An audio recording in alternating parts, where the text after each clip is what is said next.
We're live. It says, I am here. It's 8 o'clock. I'm here. Hey, y'all. Hey, Michelle and Ashley and Robert. Hello. And the other two that haven't chatted yet.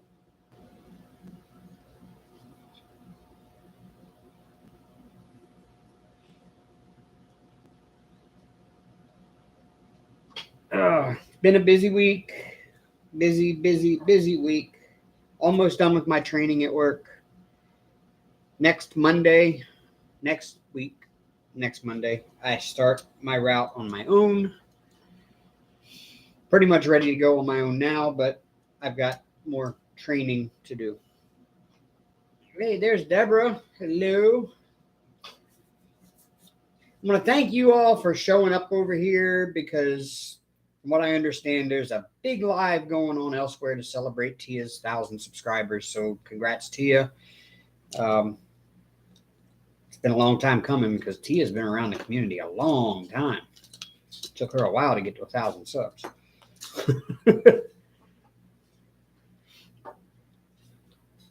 But I thank everybody else for, skipping that and coming over here. 7 of you. I don't expect a huge turnout tonight simply because of that. Maybe they'll end earlier and everybody will migrate over here, but yeah, I'm not holding my breath.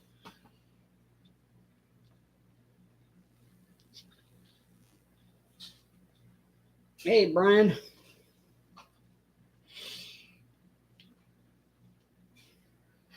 So I'm still working on the big castle. This is half of the bottom here. Gotten a lot done. I got the new drills in, a week and a half. And I got them all kitted up. And I started working on it. I've got 50 centimeter by 10 centimeter section done across this way. And a 40 by 10 going up this way. I will have a 40 by 10 when I finish this section here going up this way. And I'm starting to actually see what it's going to look like. And I'm kind of looking forward to how this is going to turn out. Hey, Dreamer. I got 12 of us here. All right. I'm going to be working with the Bob Ross pen tonight.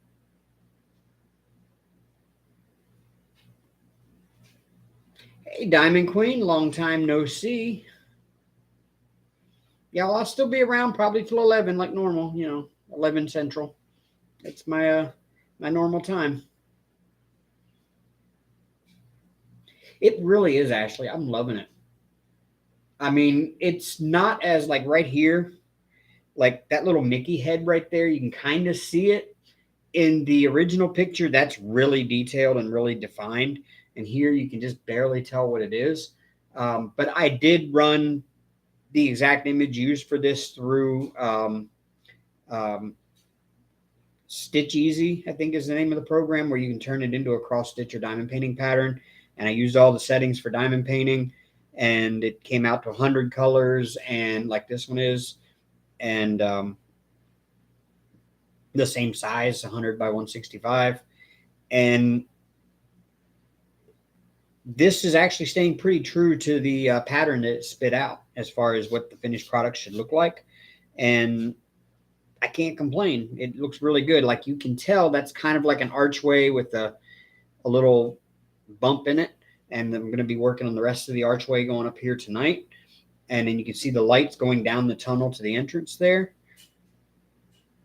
And you can see all the reflections in the water down here. Now that Mickey head is a reflection of one that's going to be right up in here somewhere. Maybe I cut the light out of it and you can kind of see it. No. There we go. You can kind of see where there's going to be a Mickey head in there somewhere.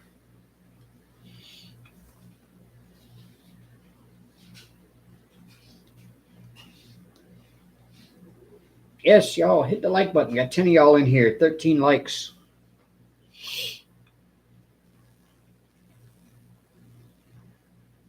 My camera's going to go nuts because I have to have it so high up off the desk. All right, Beth.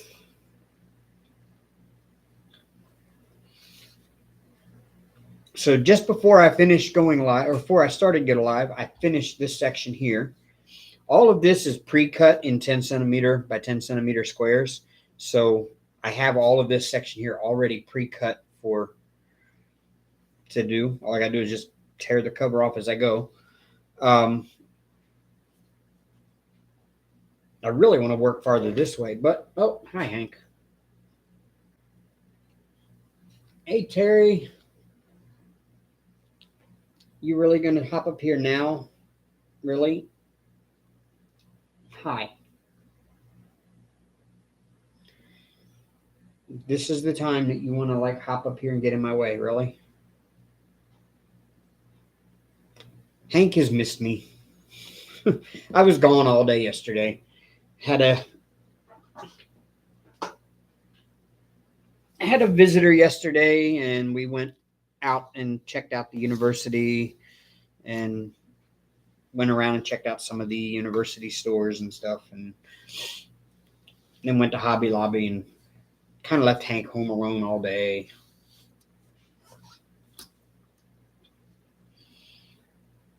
So he wasn't too happy about that. He's been really clingy all day today, too.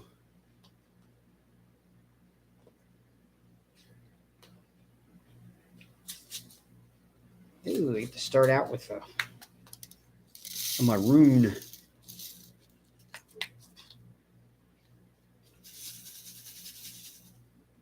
Okay, Beth, we'll see you. We'll be here. Don't plan on going nowhere else. I'm kind of locked into being here.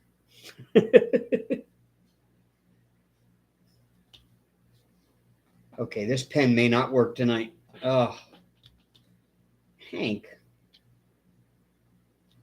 Hank, really? You had all day to be like this. And now you're going to be like this?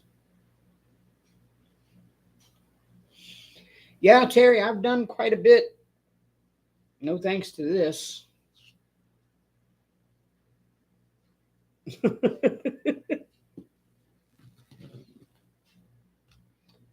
I can't get nothing done because of you.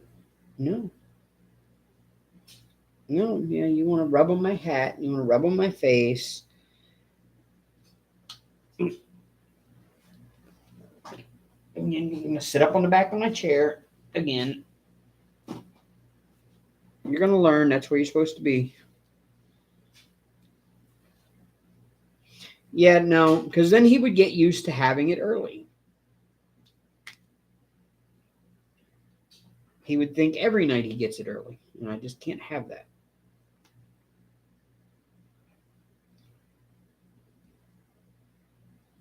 Maybe on Sunday nights I could give treats before live. I don't know.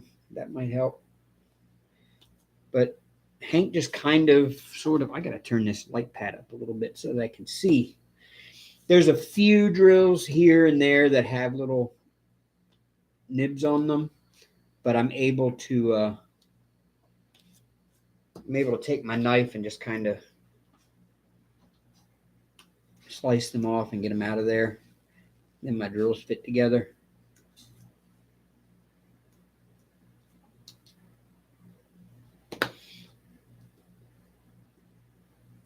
You know what? I am going back to my regular pen. I love the Bob Ross pen, but it is so top heavy. Yeah, maybe he'll learn Sunday night, you know.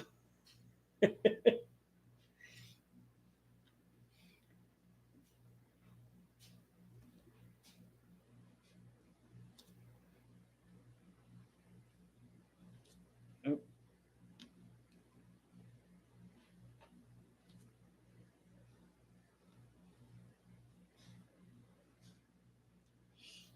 Yeah, maybe he'll learn that Sunday night only he gets them once a week, like that. Maybe he'll only come bothering me Sunday nights at like 7:15 or 7:45. But I doubt it.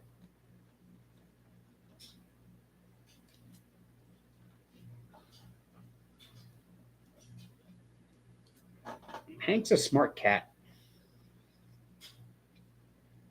I don't ever underestimate him. Yeah, it might be. I mean, Arya doesn't care. She's asleep up in the cat tree. But she barely ever jumps up here on the desk anyway. She did earlier. I was really surprised. Earlier today, she jumped up here on the desk and was wanting to get loved on a little bit. And I was really surprised because Arya barely ever does that.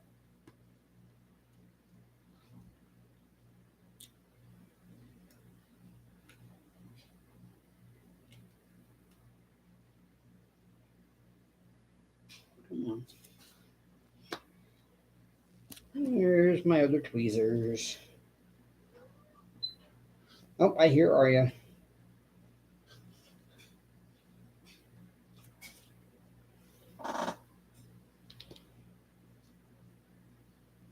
Yep, it's worth a shot. I might try it next week. Just kind of do it early. But that's not what he wants. It's not that he's wanting something. He just wants to be front and center in front of me. Um, it just happened. He just happened to pick that time tonight because that's just the way Hank is.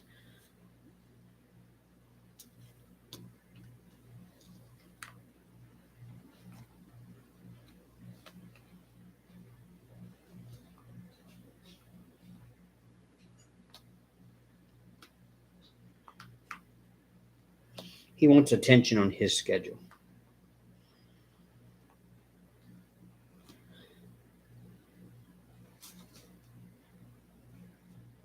No, it's not hard to hear. I'm good. I'm over it.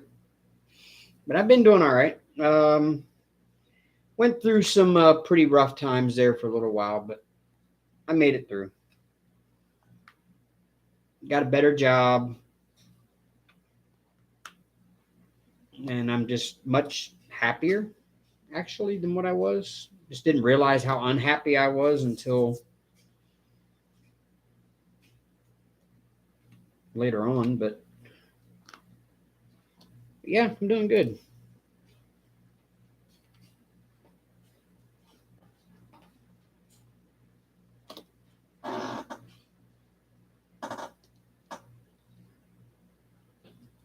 Yeah, that's it, Dreamer. They all want. Oh yeah, I kept the animals. Of course I did. Hank is mine. Hank was never hers. Arya, um, she took Arya to begin with because Arya was kind of intended to be her mom's cat, and but she took Arya to a house. When she moved out, she moved in with a friend of hers that already had 5 cats in the house, and Arya is kind of timid and scared of her own shadow. And so I kind of told her, I was like, she's not going to do well over there because you already got 5 cats over there that have an established pecking order. Arya is not going to fit in very well. And sure enough, a couple weeks or so after she moved out, she called and said, "Hey, do you want to come get Arya? She can't, they're terrorizing her over here." And I was like, "Yep, told you." So I went and got her and brought her back too.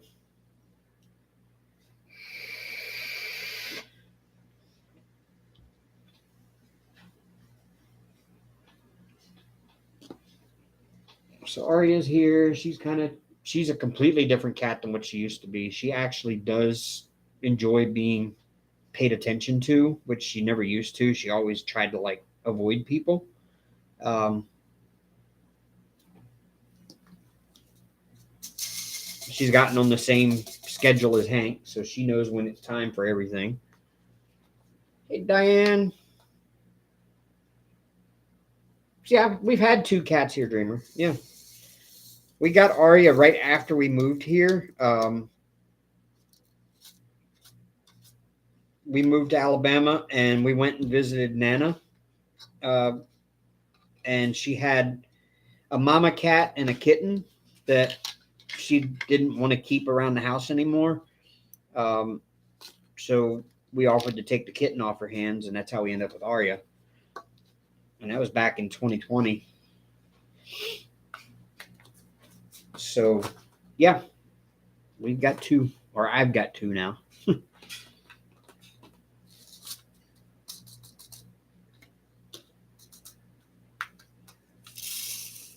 They're the inseparable pair.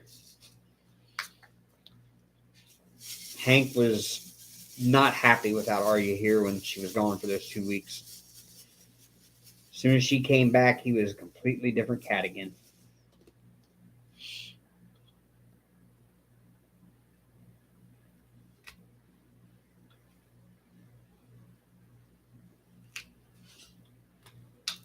Mm.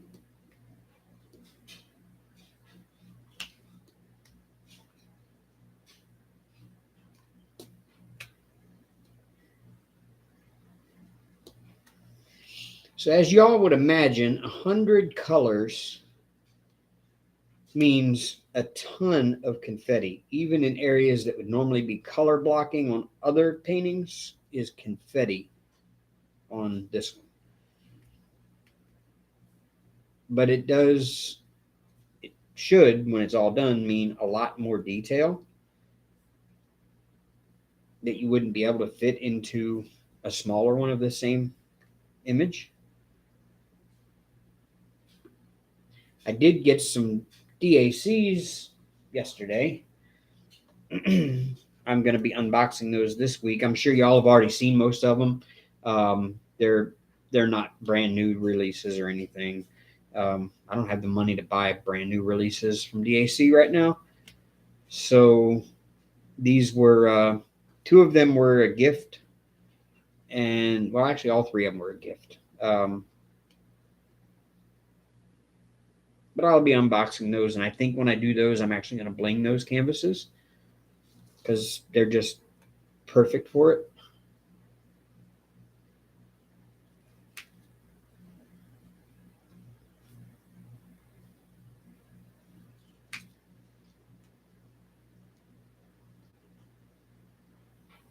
That's awesome, Diamond Queen.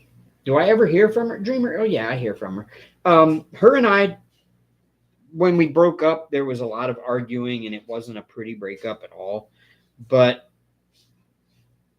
since then, we've tried to maintain friendship. She still lives here in town, so when I go on my hiking trips and stuff, she comes by and takes care of the cats for me and all of that. And we were friends on Facebook until I don't know, a month and a half ago or so. And I noticed that we were friends on Facebook and Snapchat. And I noticed that I wasn't seeing any new snaps from her on Snapchat. And I was like, oh, guess she blocked me. And then I went to her Facebook page and it showed that we weren't friends anymore on Facebook. And I was like, well, what? What happened? So I messaged her and she said, well, he doesn't think that you and I should be friends anymore since you pulled a gun on him. I'm like, what's that got to do with you and me being friends? He ain't got to be friends with me. I got him blocked. I don't want nothing to do with him.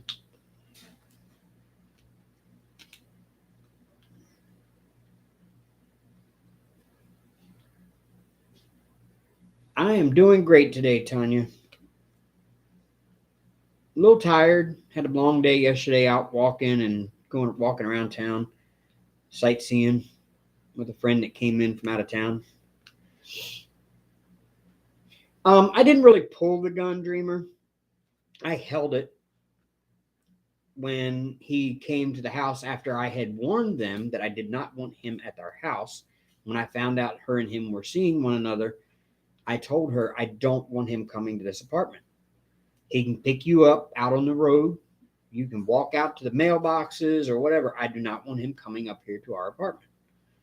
And she defied me. So when he came to pick her up one time while she was in here still grabbing her stuff, I came to the door with a gun in my hand. And I just kind of leaned against the door frame with the gun over my head, holding it in my hand just so he would know I had one. I didn't pull it on him. I didn't point it at him. I didn't, nothing. I just held it. And so if that's what he wants to call pulling a gun on him, then it's what happened. But he never came here again afterwards. So he got the point.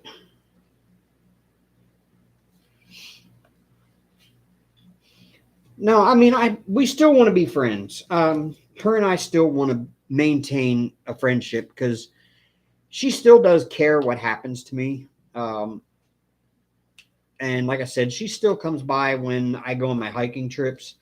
Um, for weekend, like a whole weekend, she'll come by and take care of the cats for me and swing in. She knows I leave a key out for her, and she can come in and feed them and that kind of stuff. So that way they don't go without the weekend. And some of her mail still comes here, so every now and then she's got to swing by and get it.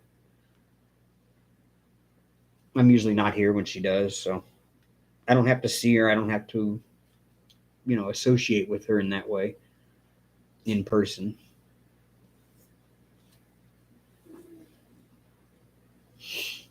And I surely don't want to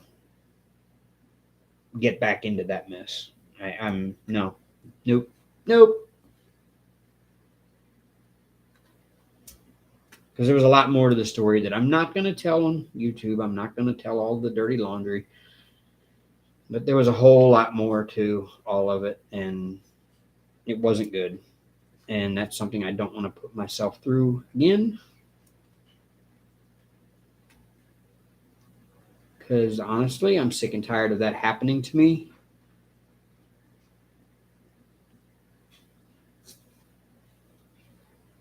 No, I doubt it. I doubt it, Dreamer. She normally posts all her stuff on Snapchat, her finished work and stuff like that. She just posts it on Snapchat for her Snapchat followers. But she didn't really like doing YouTube anyway. She didn't like having to keep up with a channel.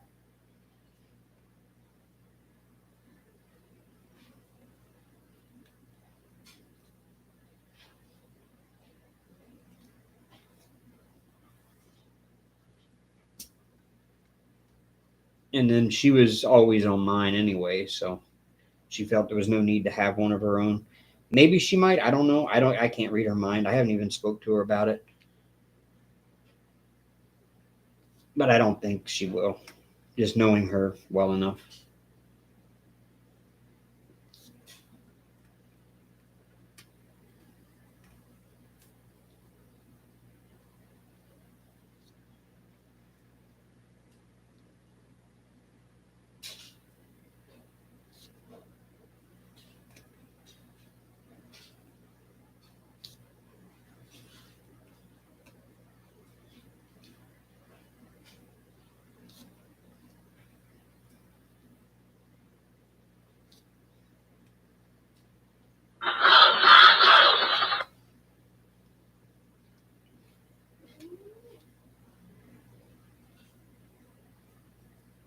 So y'all, NASCAR season started back up. Had a good race last weekend. Good race today. I didn't get to see about half of it, but never in my entire life have I ever thought that I would say that I was happy to see Kyle Busch win a race. And today I was actually happy to see him win a race.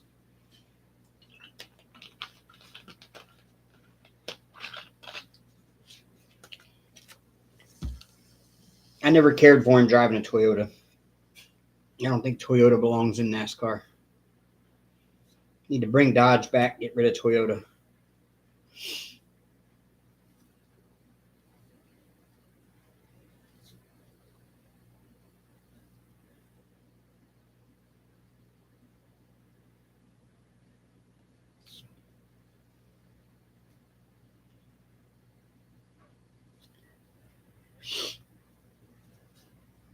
But he ended up moving over to Dale Earnhardt's old car owner. And this is only his second race in that car, and he already won one. Yep, I'm glad to be back, Dreamer. I'm glad to be back. Hello, Debbie. The other kitty's name is Arya, Arya, like the Game of Thrones character, Arya Stark.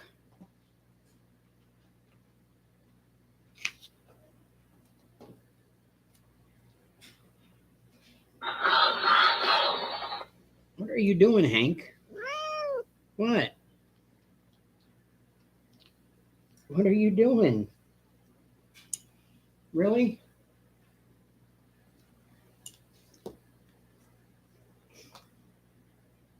You're a wrecking ball. You know that, right?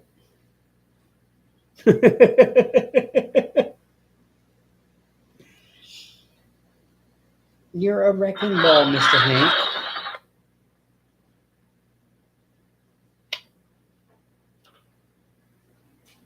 You're a good boy.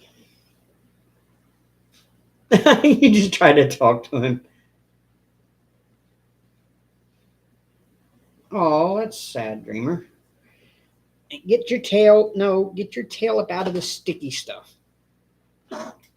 Get up there on back in the chair like you want. There you go. Mm.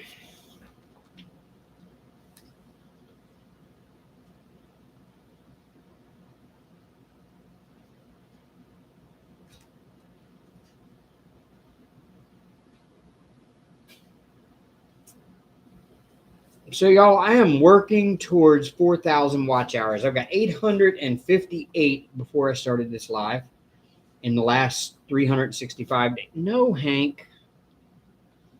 Here he comes again. Um, and I need to get to 4,000 watch hours within the next 365 so I can get this channel monetized again. So if y'all ain't got nothing better to do during the day, or maybe you got an unused computer that, you know, unused, that's not being used for anything else, kind of flip over to my channel and make a playlist of my videos and just let them run in the background, mute it even if you want to, and just try to help me get them watch hours up.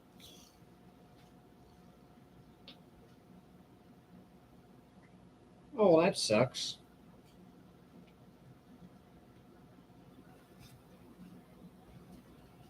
I'm sorry to hear that. Most of the time, people get their pet birds' wings clipped, which I think is about as bad as declawing a cat.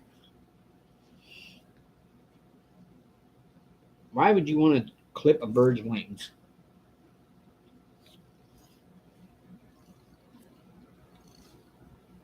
I mean, I understand doing it to chickens. Like, if you're going to keep chickens, you're going to have to clip their wings because chickens will actually fly and they will roost in the tops of the highest trees.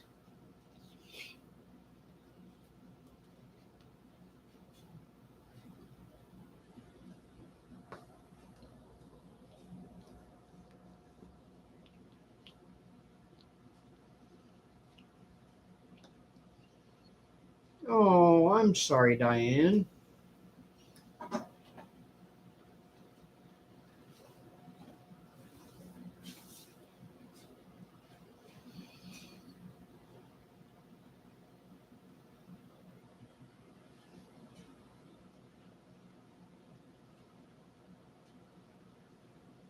Oh, I'm sorry.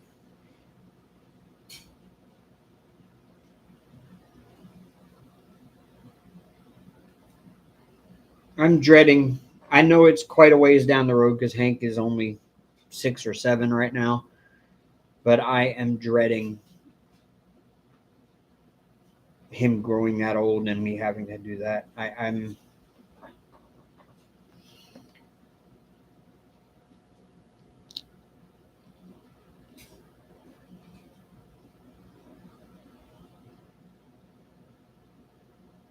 Hi, Hank.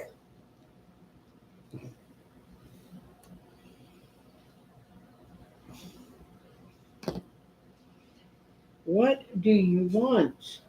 What do you want?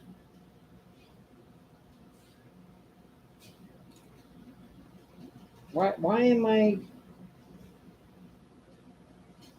I being blocked from diamond painting tonight?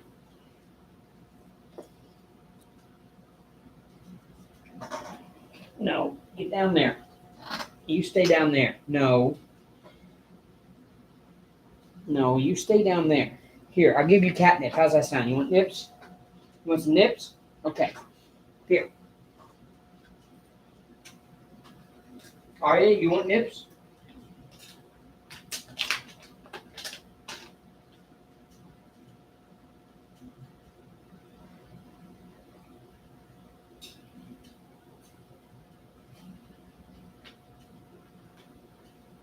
There you go, Hank. Or you don't care. There you go. All right, now he's out of my hair because he's down here in the floor rolling around in a pile of catnip.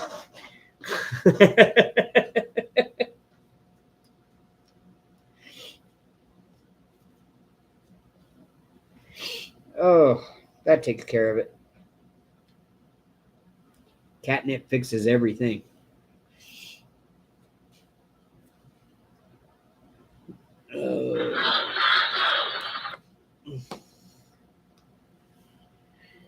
Wow.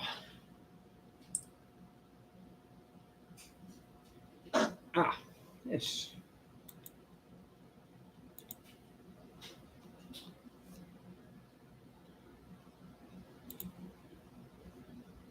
Doo-doo.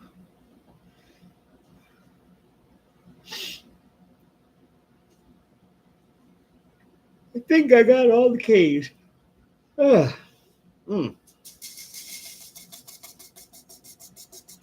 So yeah, y'all, I'm enjoying my job. It's fun. Well, sitting in front of a computer all day learning bug facts is not fun. I mean, it is, but it isn't. It puts you to sleep. Especially people that were never meant to be teachers are trying to teach you, and all they do is read off of a PowerPoint slide, and they don't really say anything else. They just read the slides, and you go to sleep because you're reading the slide faster than they are.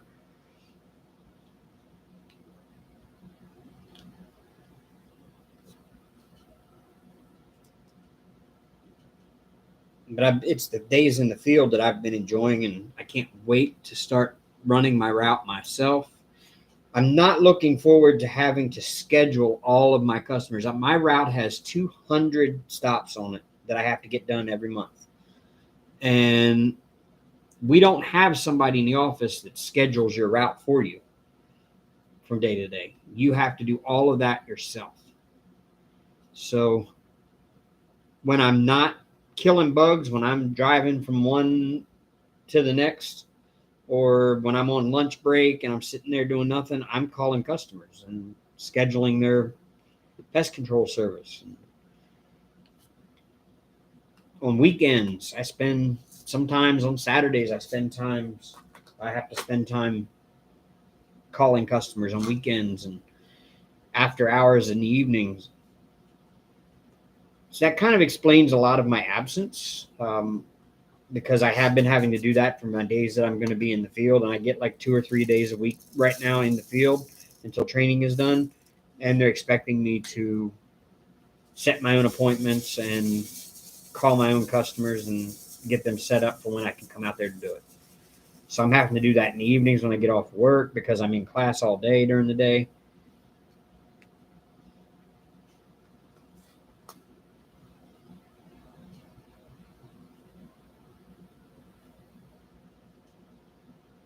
Yes, Ashley, that's what happens. Yep, you put it away and you'll find another one. I did really good on this section.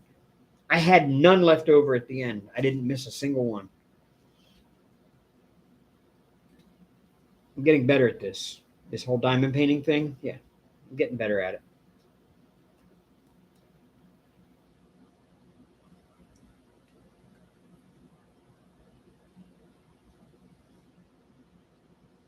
Because I'm such a beginner.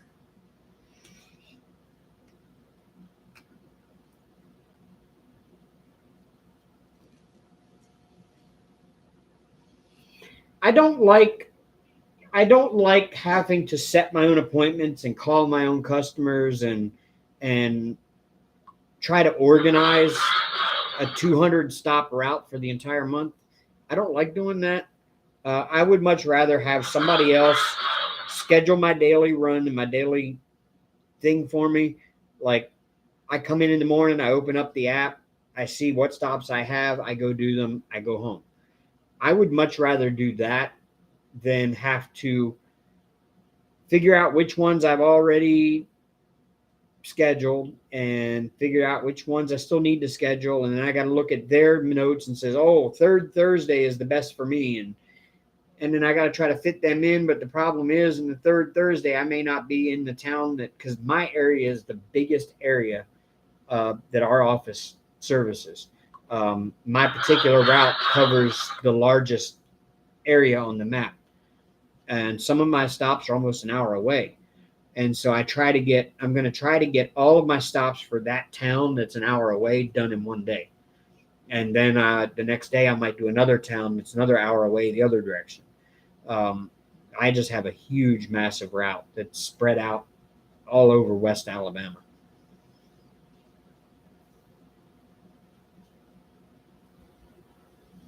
I don't have to find my own customers. I don't have to find them. We already have them. Every month at the beginning of the month, I'm given a packet of customer information, and that whole packet is all of my customers that are on my route. We call it a route. They're all the customers that are in the area that I work in. And then it's my job to call them. Hey, Ms. Smith, so and so. Hey, I'm going to be in your town on such and such date. Is it okay if I come by and do your pest service that day? What time's good for you? That kind of thing. Most of the time, they're really willing to work with you because they know that you're coming out of Tuscaloosa and you're driving an hour to get to them. But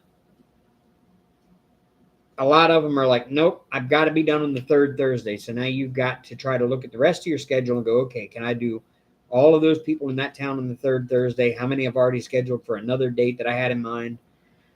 What did the last driver do? What did the last tech do that ran this route?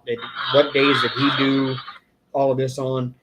It's a mess. I'm coming into something that's already established and trying to figure out what the last guy was doing and trying to redo the same thing when I don't have any notes to go off of.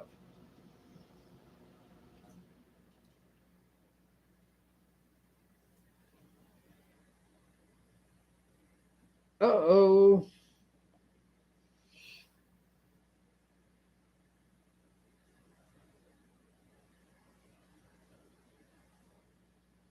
But the trainer I went out with last week, I guess I'm going to do all right. Maybe I'm worrying too much over nothing because the trainer I went out with last week, we had 11 stops to do that day. We got to stop number 9, finished it up, and he says, hey, look, I got to drive all the way back to Gadsden tonight. He said, you got this. Go do your last 2 stops and go home. And he left and went back to Gadsden, and I went and did my last 2 stops by myself. So as far as actually doing the stops and doing the work at the house, I've got that down. I don't really need any more training with that. I know how to talk to customers. I know how to speak with them and find out what they need done or find out what their problems have been and if they've seen anything around since the last time I was there or last time we were there. And I'm introducing myself to all of my regular customers that I'll be servicing on a regular basis. So that way they're getting to know me too.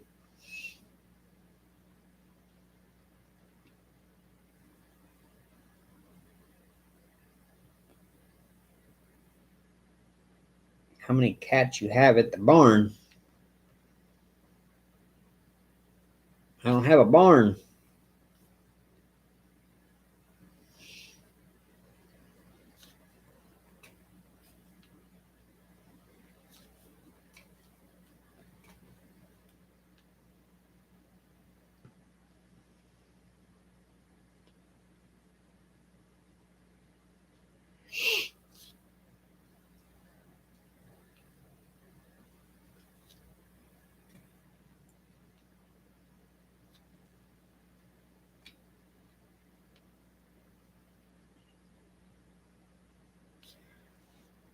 Whew. No, Hank. No, go get your nips. Look at you. You're a mess. You're a complete mess right now. He licks his paws really good and gets his face all wet on the side and then rubs his face in the catnip and then licks his paws and rubs it, and now he's got like underneath of his on each side underneath of each cheek he is just soaking wet from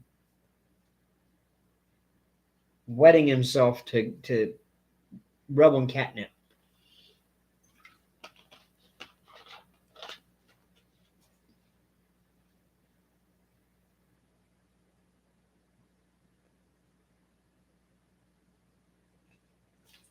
You're a mess, buddy. Look at you.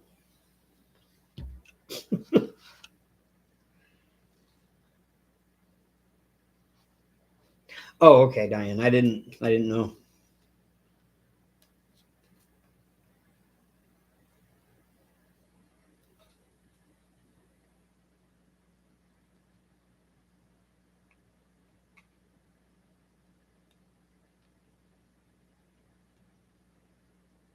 Speaking of that, we have customers that have mice problems, and they've got like 3 or 4 cats, and those cats won't even touch the mice.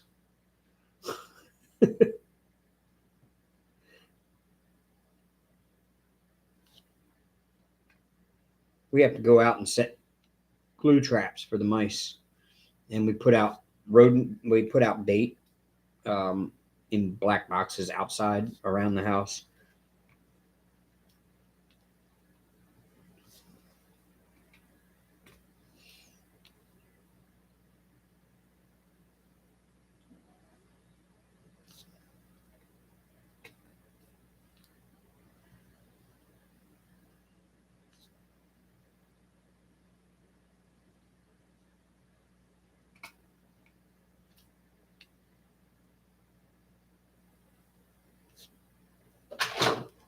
Oh, Hank, really? He is such a wrecking ball over here. Oh.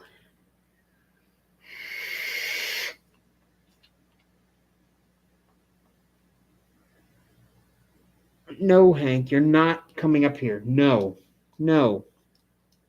No, I'm trying to get something done here. Go sit in the window and look outside. Yeah. Yeah, go look out the window. No, I don't need you here. No.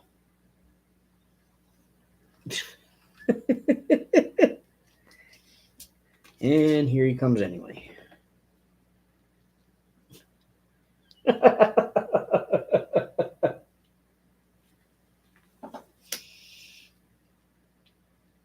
Really.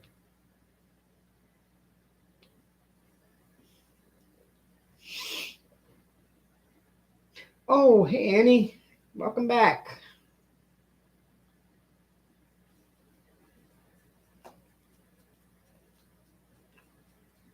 Hank. Hank.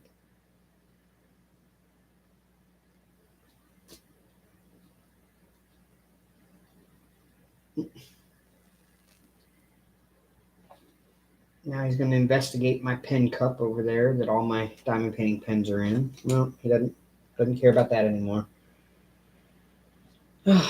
Really? Is this what we're doing now? Hey, Marie. As you can see, I'm fighting a losing battle with a cat.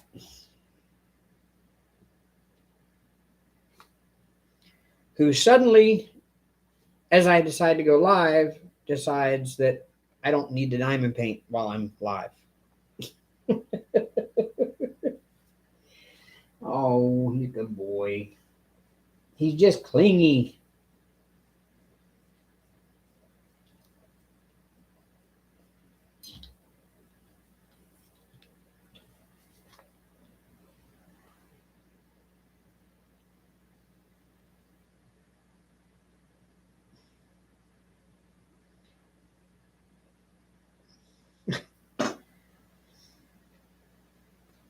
Yeah, really?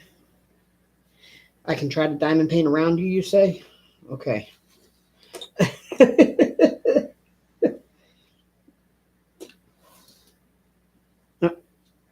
Thank you. Let's move the tail out of the way. Thank you.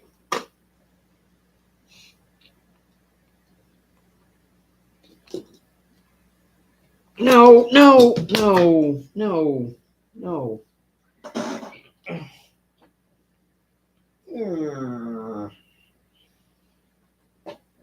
I know, Hank. I know. Hank is, when I got him in 2019, he was rescued from the shelter, and the shelter said he was about 3 years old. He was picked up as a stray. I think he was a barn cat. Um, but he was picked up as a stray, and they said he was 3 years old. I don't know how they come to that conclusion. There's people that know a whole lot more about cats than I do that figure that stuff out. So and they get paid more than I do to do so. So they said he was 3 then, so that would make him 7-ish now. I got him, actually tomorrow will be the anniversary of the date that I got him in 2019.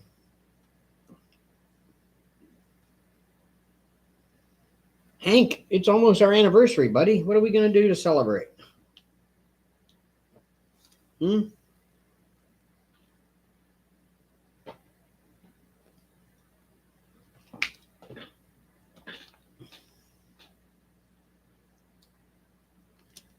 No, no.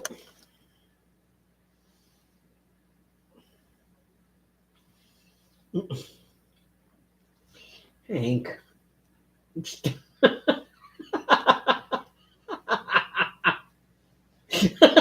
Hank.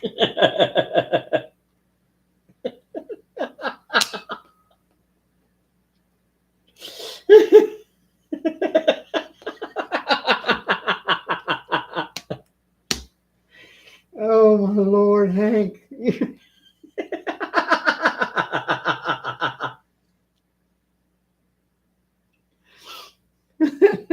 Are you done?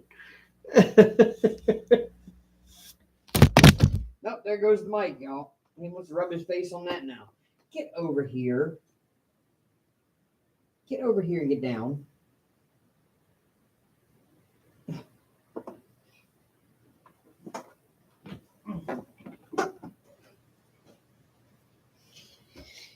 Pick the mic up so y'all can hear me again.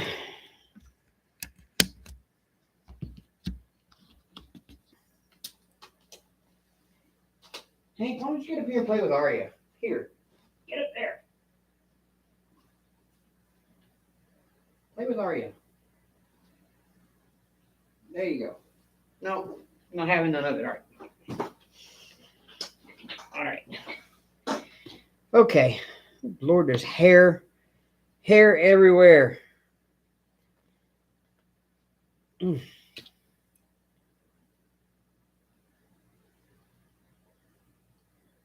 I love him. I love him. I do love Hank so much, but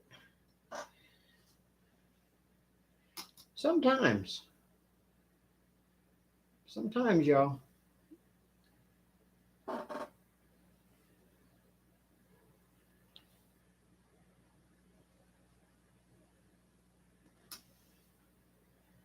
The longest we've ever. I don't think I've ever had him do that to the tripod before. Hey, Yvonne. I didn't see you come in. If you said something earlier, I must have missed it.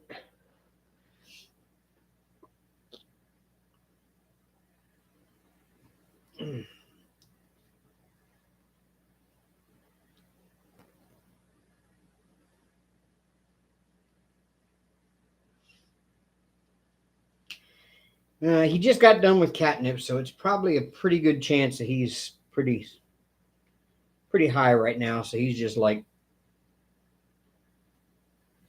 he's been kind of like I said, he's been clingy all day, but he's also been kind of hyper today. I don't know what's up with him.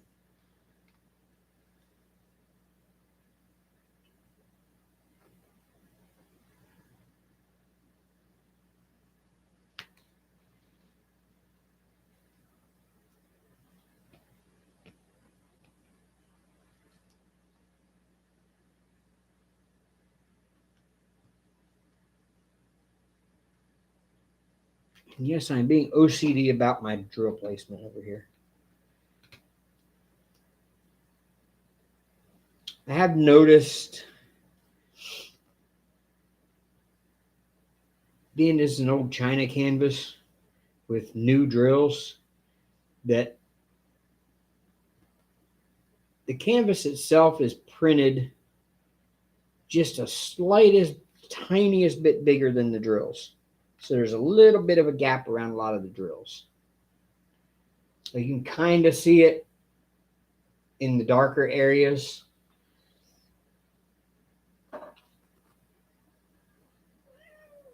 What? No.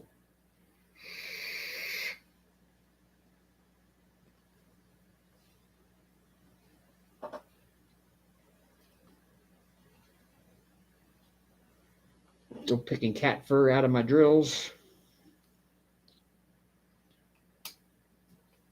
Oh, there's Arya. She just hopped down. I guess she's going to come over here and be clingy now, too. Oh, no. She's going to play with Hank. Good. Keep him occupied, Arya.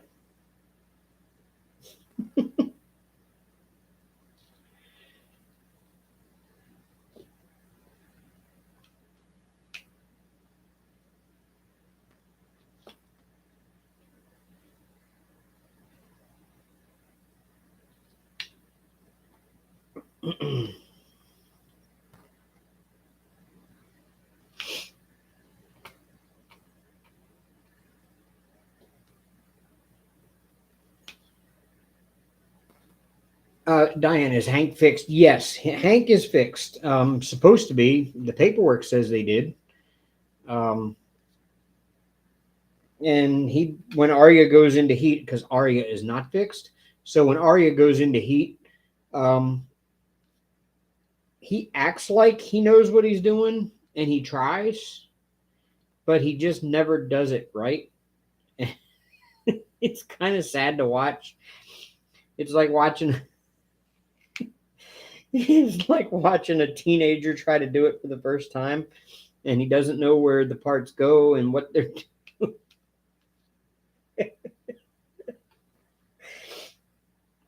But he tries.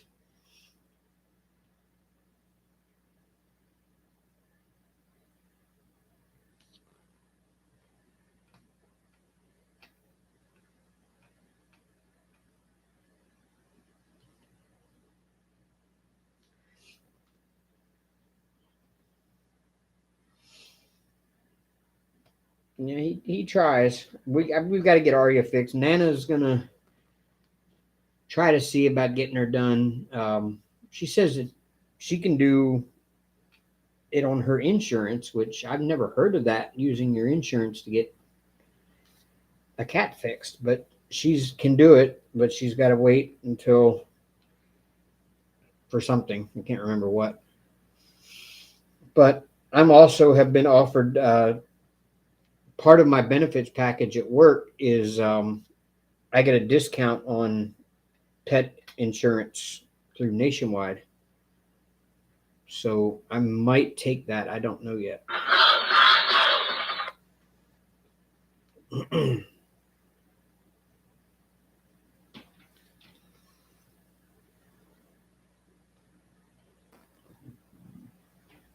It doesn't come out of my check. It's just kind of a perk more than a benefit.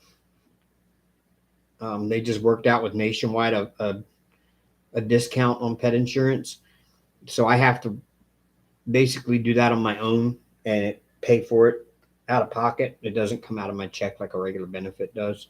So I'm thinking about it. I have to wait and see what my check looks like and on a normal basis, because right now I know what my check is going to be and how much it's going to be, and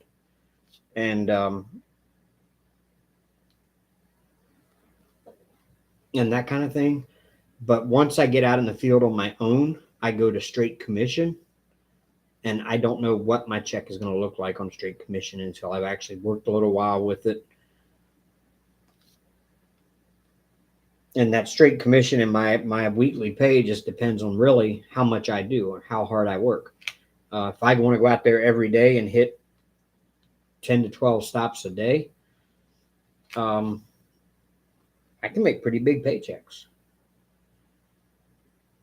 And if I go out there and I try to sell other services, like our company used to be another company before Aero Exterminators bought out the company that we had here.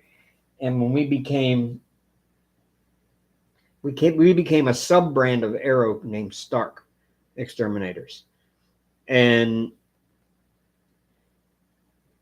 Stark used to offer a monthly pest control plan for $40. So we've got a lot of old customers that have been around a long time with us that are on monthly. And our quarterly pest control service is only $85. So these people are paying $40 a month for us to come out there and do it every single month. However, all of the product that we use and we spray has a 90-day residual on it. So it's good for 90 days after we spray it. It protects for 90 days. So we're trying to get everybody swapped over to quarterly. And so I'm going to have some pretty good paychecks because a lot of my route are monthlies. And I'm going to try to swap all of them over to quarterlies. Because would you rather pay $40 a month, which is $120 a quarter, or would you rather pay $85 a quarter? But when I make that sale of upgrading them to quarterly, I get the commission off that sale. Plus, I get the commission off of the service I perform. So when I go back in 3 months, if I just swap them over to quarterly today, when I go back 3 months, in 3 months, I still get a 25% commission off of the $85 service that I perform.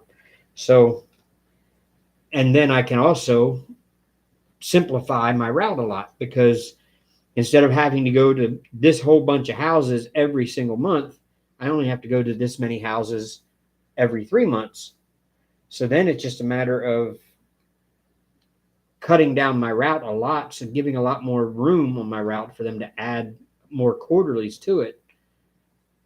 So that way I stay busy all month, but I make more on each stop, which is what my plan is.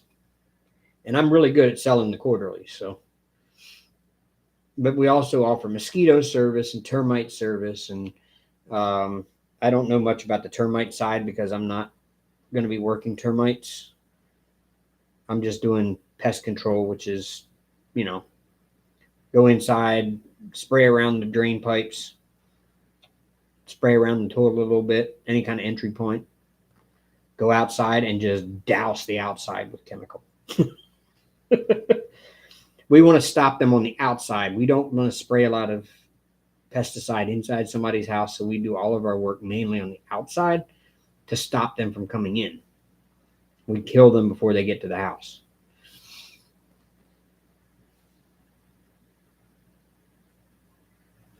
No, Babes in Toyland, no. You don't need to put it in the wax every time. I keep the barrel of wax here because after a while, the wax just gets kind of unsticky. And you can do one of two things with that unsticky wax. You can either leave it in that tip in that pen and switch to a different pen and put fresh wax in a new pen, and then just use the one that has the dirty wax in it, because it picks up the oils off the drills that from people's hands and everything else, and the dust and the dirt and everything else. So that wax will eventually get to where it won't pick drills up. However, that wax is not wasted at this point. You don't have to take it out and throw it away. If you leave it in there and you have AB drills in your kit, that dirty wax is best for ABs. So I always keep one pen with old wax in it that's not picking up normal drills, so that when I go to do my ABs, I can pick my ABs up with it. Diane, I am using Beth Minton comes in here. She has a Etsy shop called Whimsical Daisy, and she makes her Not Your Mama's Mud, and that's what I use. This one is Sweet Bee, which is it's honeysuckle scent, and this one is my personal, named after me, Dave's Lemon Drops.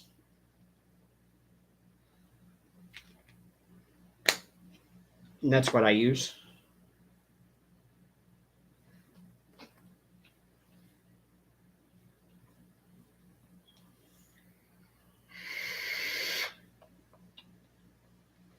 That's something I should add to my description all the time is, one, everybody asks me where I got my tray.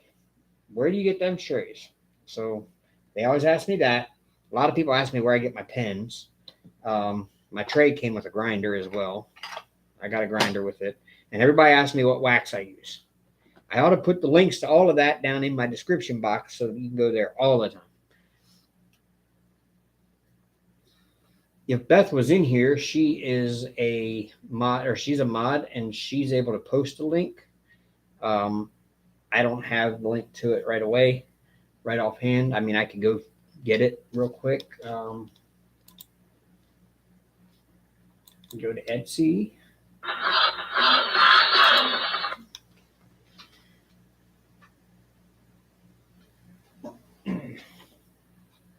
It's on Etsy.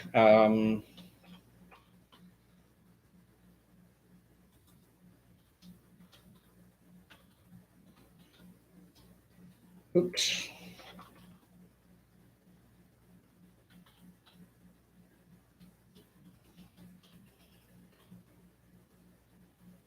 There it is. Um,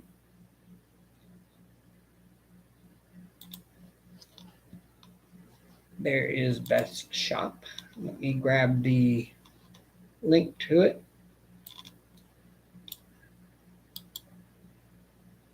Copy and paste. There you go. Oh, you'll love it. Babes in Toyland, I promise you will absolutely love this. It's an addiction. It really is. It is a complete addiction.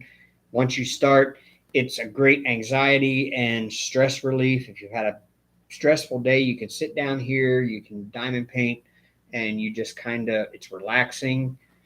And it's really fun to watch it go from this blank canvas like this to a picture in front of your eyes. I was hooked. I bought my first diamond painting in 2018 from Diamond Dots. It was at Michael's. They had them 50% off the Halloween kits. And I bought a 50 by 50 glow in the dark skull on a black background. And I probably laid the first 60 drills and I was hooked. And then I discovered Facebook groups about diamond painting, and they turned me on to AliExpress. And I started ordering from there, but that was right at the height of Drillmageddon. My first few paintings from AliExpress were Drillmageddon kits, and they were horrible. And I kind of was like, is this what it's always going to be like from these China kits? And then somebody said, oh, here's a company over here called Diamond Art Club. Now you want to go try them. And yeah, I bought Diamond Art Club, and I was really hooked after that. Yes. Yes, it's ridiculous the size of some people's stashes. I've got a small stash, like I think I've got 50 in the closet right now, hanging in the closet. I take all mine out of the box. When I unbox them on the camera, they never go back in the box. As soon as I get done the unboxing, I take a wire hanger with these little clips like this, and I put them over the wire hanger, and I hang the canvases that way in the closet.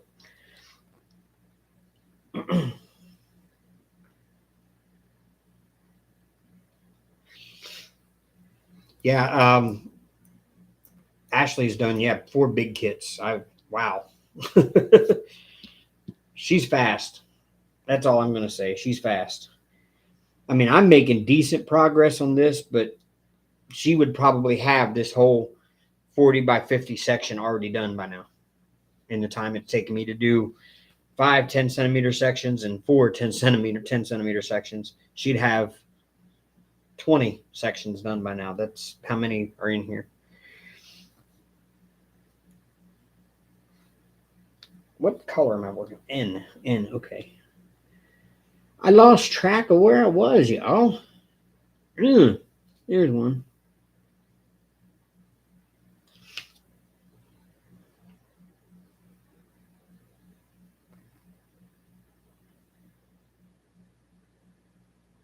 Yeah, that's one of the that's one of the babes, that's one of the kits that's been around forever.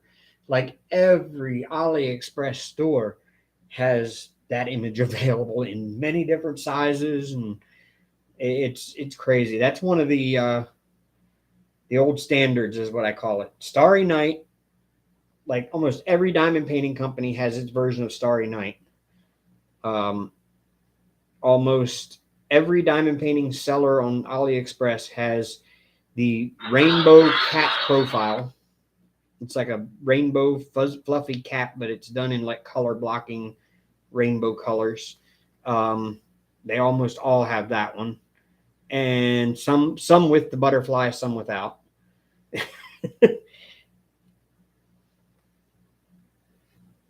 And then they all also have that one that I never really could get behind. It looks like a giant star field filmed with a wide angle lens and a beach on the ground reflecting all the stars from the sky and two little tiny silhouettes of people in the middle of it. And I can't remember what the name of it is, but like every single diamond painting company in China has a version of that one. And then there's thousands of versions of the Chinese peacocks everywhere, of course. Um, it's yeah, the AliExpress search diamond painting, you'll see thousands upon thousands of diamond paintings. In fact, my last unboxing I did was that mystery one that came from AliExpress. A huge custom from Ever Moment. Awesome. I saw Dreamer. I saw Pink Poodle, Ashley. I saw her custom from Dreamer Designs, and I am blown away at the quality of that custom and the quality, the finished image quality. So my next custom is going to be through Dreamer Designs because I really, really, really want to see what that looks like. I have a picture of my granddaughter. Let me see if I can pull it up here. I hope I saved it on my phone. I think I did.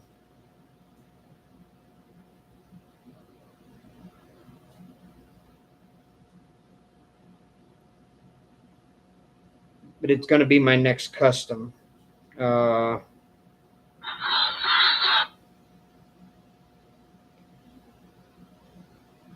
there it is. There is Ashley's custom from Dreamer Designs. The image on the phone doesn't look as good, but it was a black and white image of her poodle getting, or actually it was her boss's poodle getting a grooming done. And it is absolutely fabulous.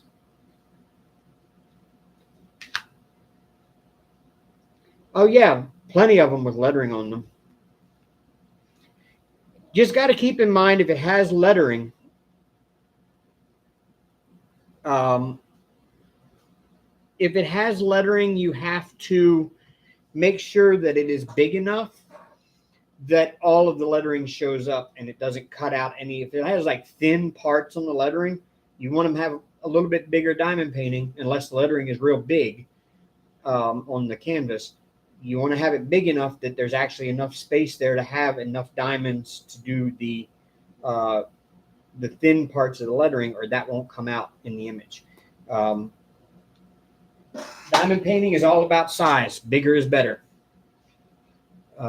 That's kind of the bigger isn't always better unless you're diamond painting. The more detail you have, the bigger it has to be. Yeah, I always use Ever Moment 2 Dreamer. I always have. And I've got, my Hank custom in the closet there that I haven't pulled out and finished yet. But that's Hank. That's an Ever Moment. I've got my Metallica album cover with lettering. Matter of fact, I can show you that real quick, babes and Toyland. You asked about lettering.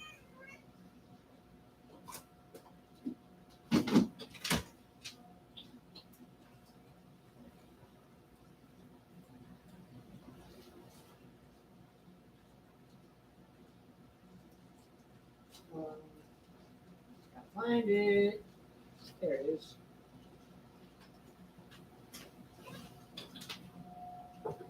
No, Aria, get out of the closet. Thank you. There we go. See how? No, I'd say bigger. Well, okay. It all depends on your personal preference in that matter, Dreamer. Okay. The if you see the Ride the Lightning album cover, You see how the letters are kind of running together a lot right there? That's because the canvas isn't quite big enough to allow them the separation to be individual letters. So this would have turned out a lot clearer and sharper in the lettering had the canvas been bigger.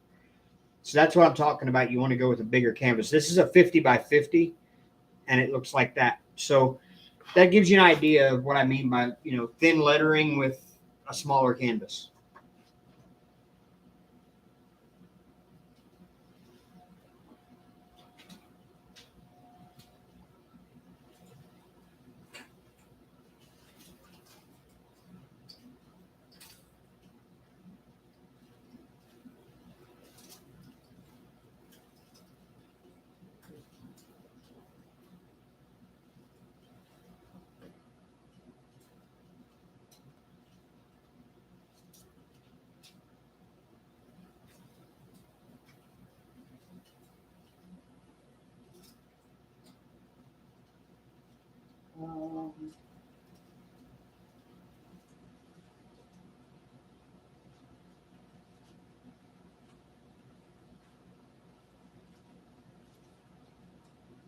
Is it?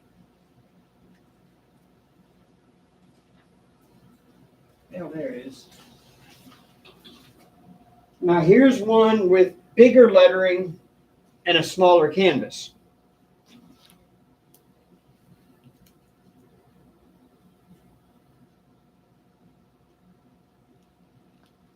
And this is only this is a 50 by 55, but it's got bigger lettering, so you can go a little smaller with the canvas.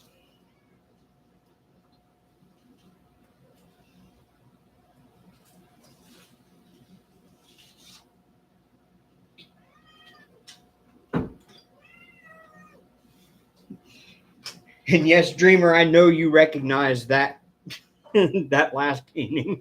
A lot of you might. It's old as the hills, and I've still never finished it.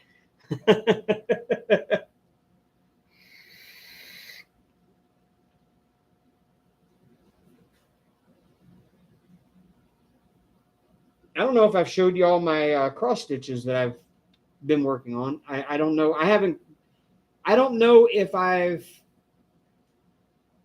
actually made any progress on any of my cross stitches since the last time I showed y'all. Did I show y'all any last week?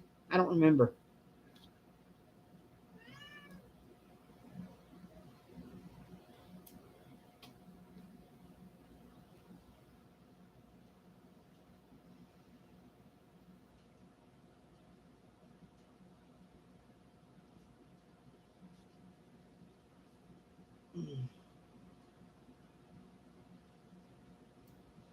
Oh, there's Beth. Elbow deep in work. Look at you. You got your arms covered in wax. Look at you.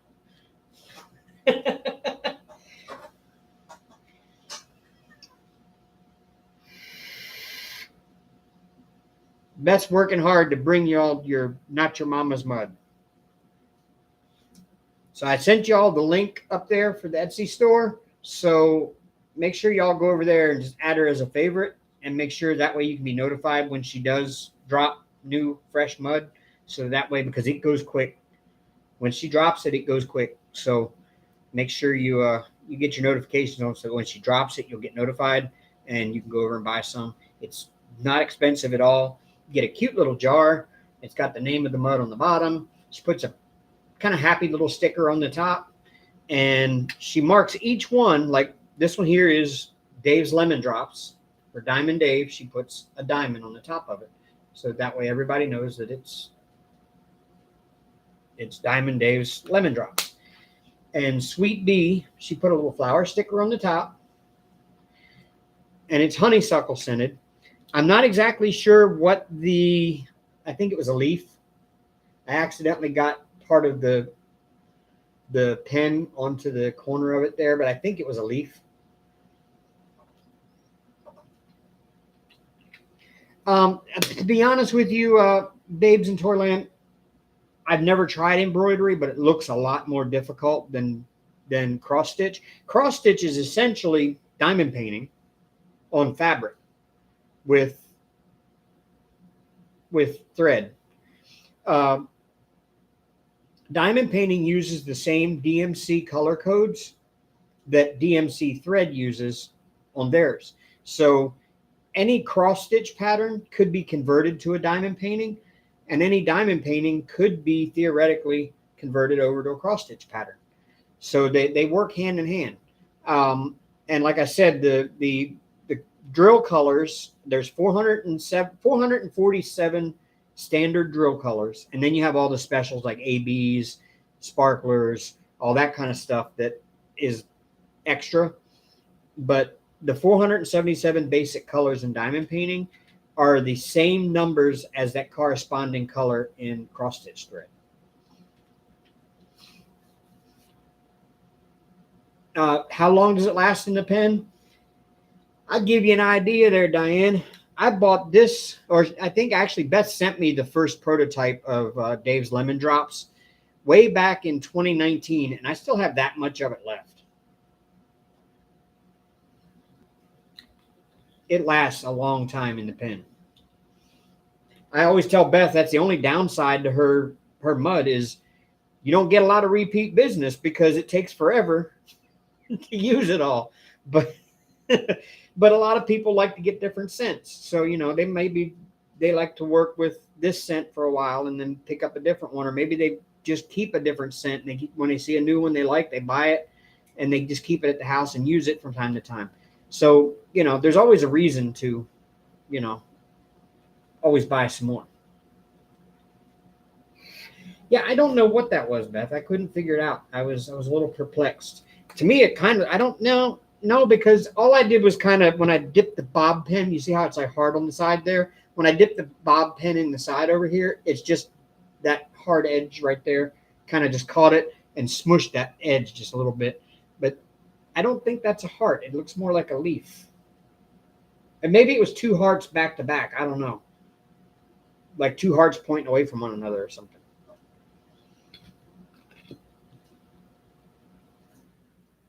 Well, I don't think Hank likes lemon drops, and there you go, Beth. Scent idea, Beth. Catnip scent. Catnip scented wax. Make it a gag gift. Like I could buy it and gift it to somebody that has cats, so that when they use it, and you tell them it's some other scent, and when they use it, their cat comes running and bugs the hell out of them. And then you get to laugh.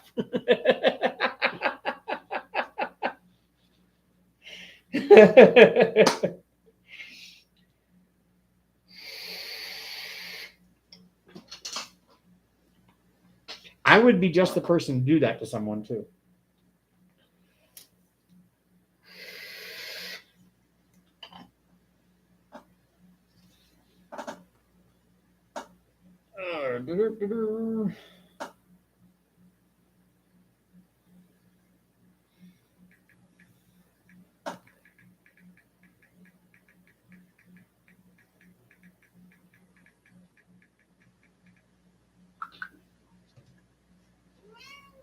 Yes, I hear you. Yeah, you go over there. Yeah, go over there and lay in your catnip and rub around in it for a little while again.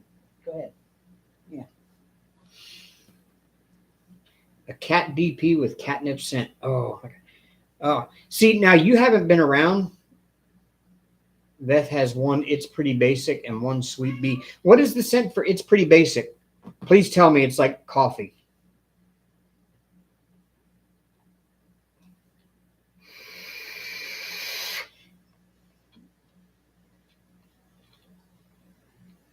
Pumpkin spice. Yes. Okay. Yes. It's pretty basic. Okay. I get it. Yep. I was thinking along that lines, like, basic pumpkin spice. Okay.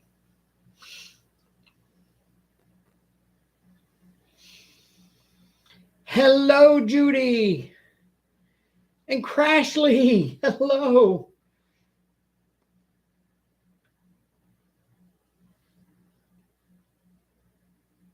Yes, long time no see, Judy. I will have to pop in over there on Zoom. I've had my reasons for not popping in, but I'm not going to go into that.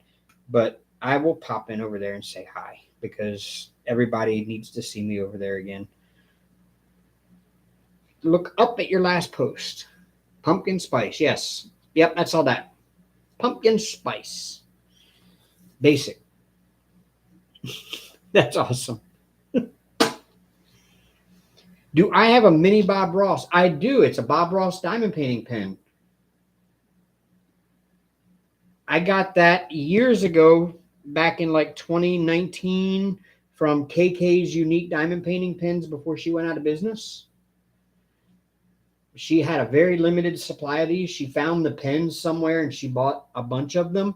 And once she sold out, she sold out.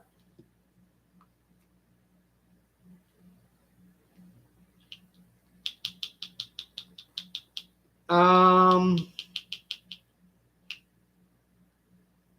don't know if I have the power to add any more over there. Yeah, that's my Bob Ross pen. The only downside to it is it's a really cool decorative pen, but it is so top heavy. I mean, this thing is heavy.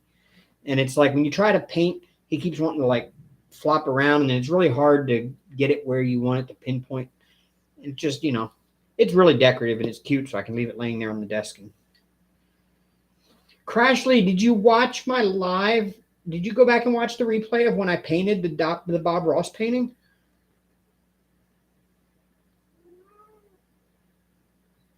Oh, stop it. Good Lord.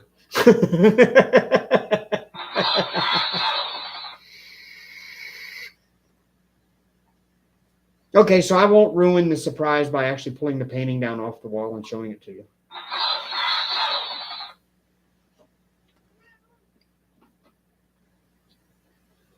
Oh, you meant you're pretty top heavy.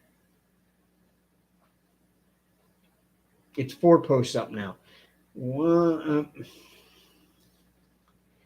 Yes, you hear Hank. He has been a pain tonight.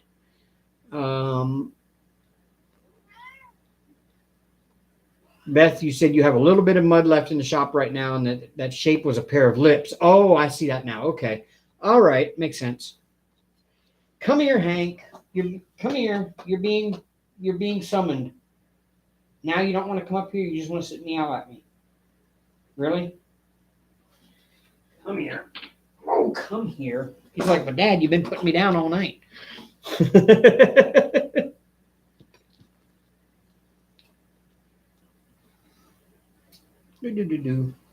Well, I've done 2 so far. One I did off live. I did it off camera. And look out, Hank. Coming in. One I did off camera. And it kind of turned out like that.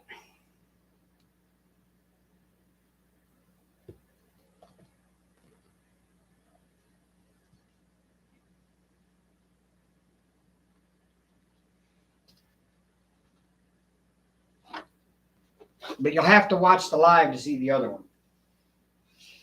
Because I put the wig on and everything.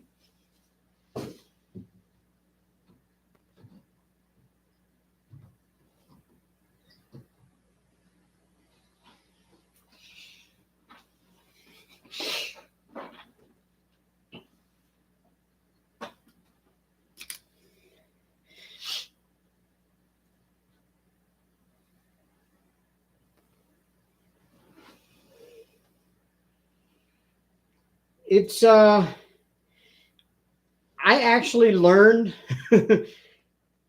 I learned better from the Bob Ross channel. Of course, they have all 31 of his seasons uploaded, every episode from all 31 seasons, plus the 1-hour DVD special they put out. But there's a new guy that's keeping the Bob Ross dream alive on that channel. His name is Nick Hankins. And instead of doing the doing the painting in 26 minutes the way Bob did, he actually takes about an hour to an hour and a half to do each one. And he explains it so much better as to what he's doing and to how to get the right result. Because I was messing up totally by putting way too much liquid white on the canvas ahead of time. Because Bob never shows you how thick of a coat of liquid white to put. He just says a thin, even coat. But a thin, even coat could be different for each person. Where this guy, Nicholas, tells you, you put it on like this and then you use your finger to test it. If you can still see your fingerprint when you touch it, then you have enough, and he gives you little tips with loading the brush up with color to avoid putting too much color on the brush to do the sky. Because if you put too much color on the brush to do the sky, then when you go back to do the clouds, the white will just blend into the blue and you won't have any clouds. So I mean, he explains things in detail where Bob didn't, and he's the best person to learn from. That's how I picked it up, because beforehand I was just mixing mud on the canvas and it looked horrible. But once I watched him, I was able to pick it up and learn it. And I'm kind of shocked myself that I did those two. The second one it actually turned out better than the first one because the mountains look more proportional. And it just looks a little better all around. But as you go and do more and more, you get better and better at it, I guess. So yes, you have to use oil paints. You can't use acrylics with Bob's method. And you have to use a specific oil paints, a specific firmness of oil paints. It has to be like when you squeeze the tube, it should come out about 3/4 of an inch without falling over. Some of that creamier paint, oil paint, isn't any good for that. So you have to use like Winsor and Newton, or you have to go to the Bob Ross website and get the actual Bob Ross paints, which that gets really expensive.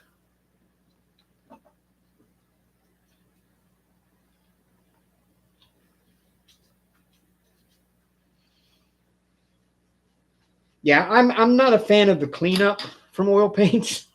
It sucks.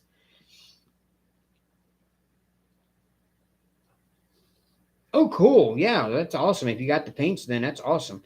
I would also recommend getting the giant palette because it's a lot easier to mix your paints on the palette, because he blended his paints on the canvas, but he didn't mix the paints on the canvas. He mixed the paints on the palette and in the brush as he was doing it. And then when he put it up on canvas, it came out with the effect that he wanted. That's where you really got to learn, because sometimes I'm not really good at mixing the colors on the palette and they don't turn out the way I want them to. And you can kind of see that in the one I did in the live. I tried to do a purple bush like Bob did. His was like a fiery purple. And the one I came out with looks like almost like a 939 drill. I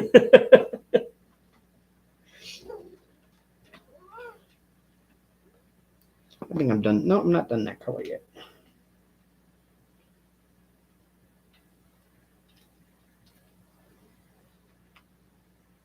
Yeah, I saw y'all were doing live earlier. Congratulations to Tia, y'all. She got to 1,000 subs.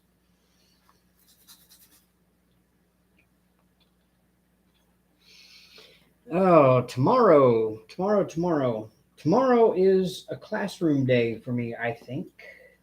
Let me find out.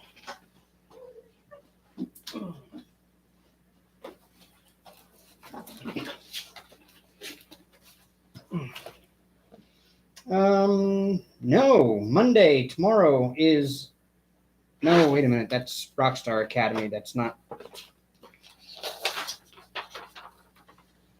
No, tomorrow is a classroom day. And then Tuesday, our regional training manager is coming to go out in the field with me again. The same guy that left me alone to do my last 2 stops by myself on last Tuesday or last Wednesday. So it'll be an easy day. I've got about 9 stops already set up.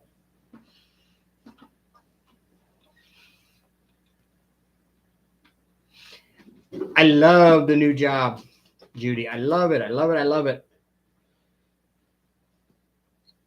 I finish up training. This is my last week of training. There'll be my 4th week. I've got 3 mentor days this week, and then I'm done. And starting next week, next Monday, I start running my entire route by myself. No trainers, no other people, just me, myself, and I. I'm in charge of scheduling all of my own appointments with all of my 200 and some customers a month, and making sure they all get done with only a 5% skip rate. Yeah, but there's a lot of money involved with that. So I stand to make double. If I can continue doing every day what I've done on my training days with my trainer there, just watching me, um, if I can continue doing 10 to 11 stops, I will easily double what I was making at VO every paycheck.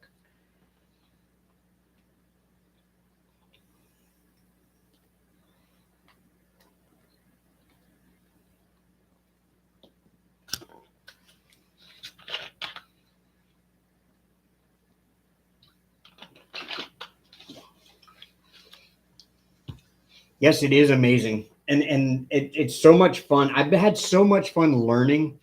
I never knew how fascinating insects were and the things about insects that I never knew. Like, did you know that every ant you see is a female?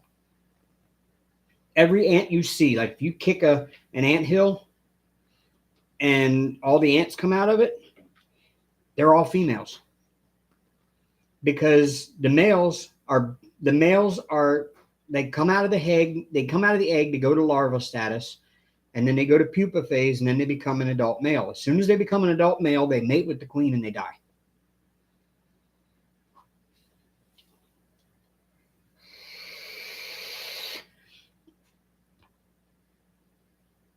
So all of the ants you see are females. And then the funny part is all of the ants in the colony live off of baby poop. The larvae are what digests all the food. They're basically the stomach of the colony. All of the larvae they process the food that's brought back, they digest it, and they poop it out, and all the other ants eat the poop. And that's what feeds the colony. So they all eat baby poop.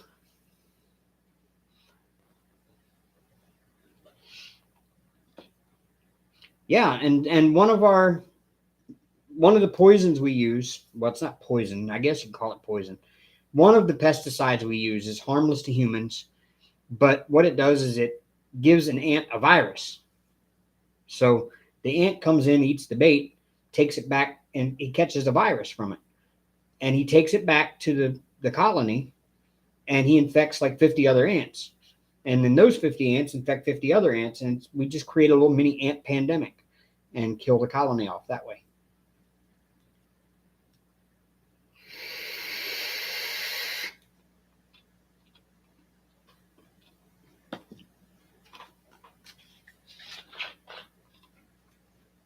Yeah, I saw those texts, Beth. I totally get it.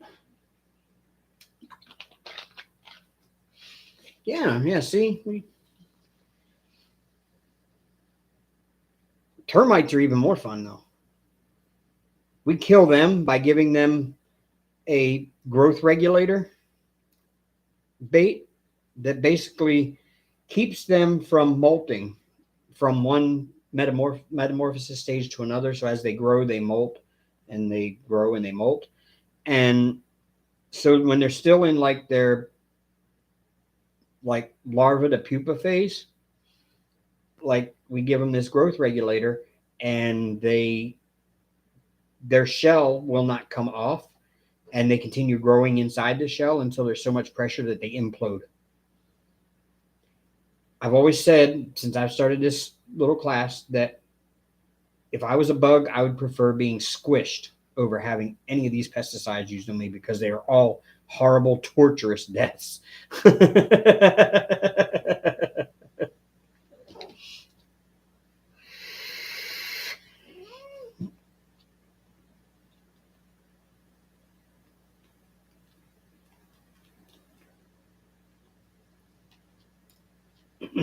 But the pest control industry is actually fascinating. Plus, it's job security because it's like, funeral directors always needed, pest control always needed.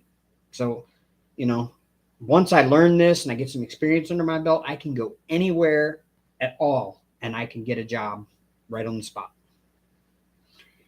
Hank is always judging me, aren't you, buddy? You are. Yes, you are. At least now he's sitting over out of the way. So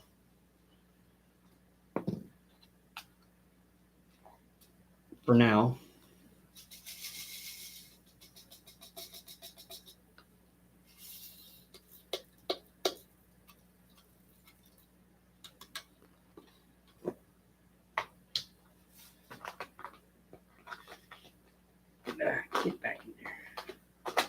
159.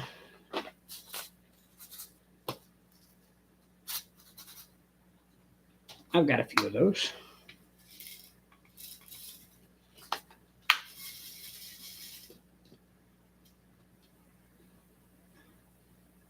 Move that out of the way.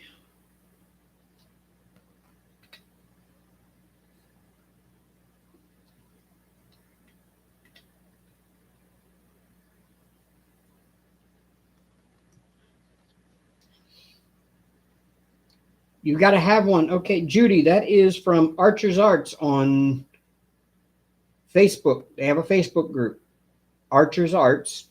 Just got to search that on Facebook. You'll find them. They're only open on weekends now, and I don't think they're open every weekend. They were like crazy popular when they first opened back in 2019, and they ended up like everywhere you could imagine a surface to put a 3D printer in their house, they had a 3D printer in that surface. And they were constantly printing around the clock 24/7 every single day. And the orders were still coming in ridiculously fast, and they couldn't keep up, and they got overwhelmed, and they had to basically shut down. And they just recently reopened shop, and they're only open on weekends, and they only take a limited number of orders. So, but yeah, it's an awesome tray. Yes, I have 100 colors for this one, Robert. This is box number 1.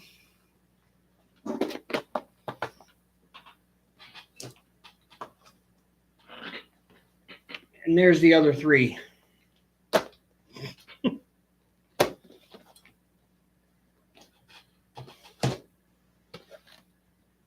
And the inventory sheet, the old inventory sheet,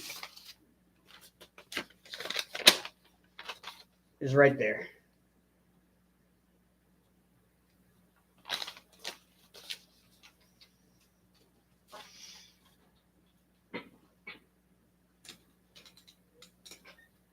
And Hank just took over the spot that I had my drill sitting in.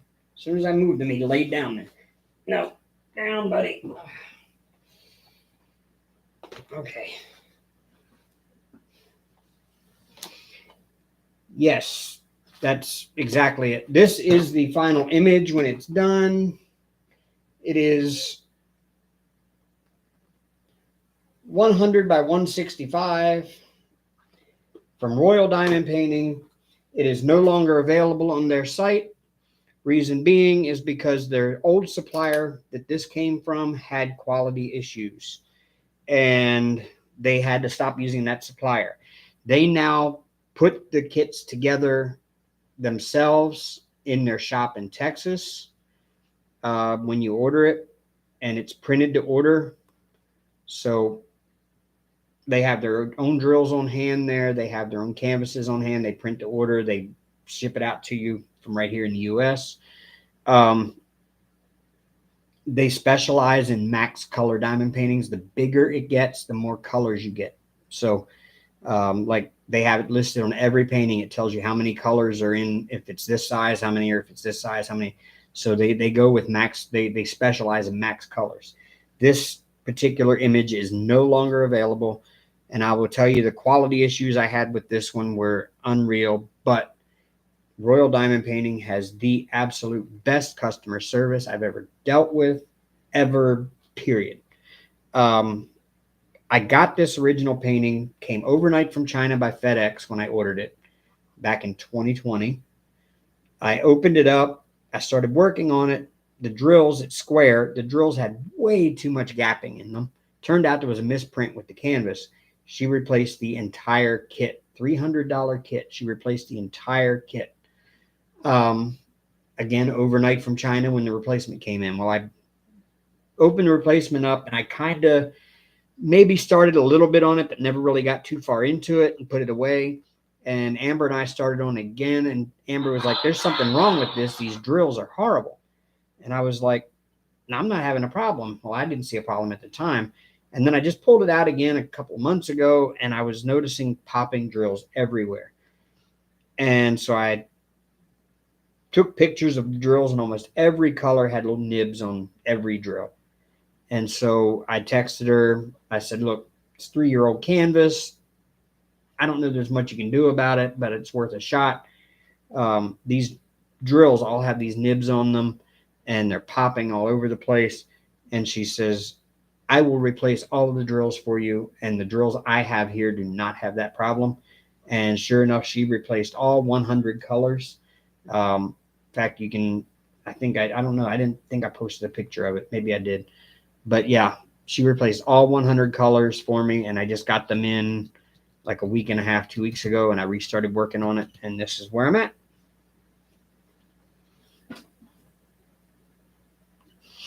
Yeah, see, Robert, this is where working in small sections helps. You could never undo this. This thing is literally 3 feet wide by 5.5 feet tall. There's no way you could pull all the cover off and do all one color at a time. You would have to just cut a little 10 centimeter by 10 centimeter square out, and then just go through the box, starting at drill number 1, color number 1, and work your way through color number 100. Just if you don't see it there, you don't do anything with it. But I start there, and I just work my way through all of my drill colors until I have that section finished, and then I move on to the next one.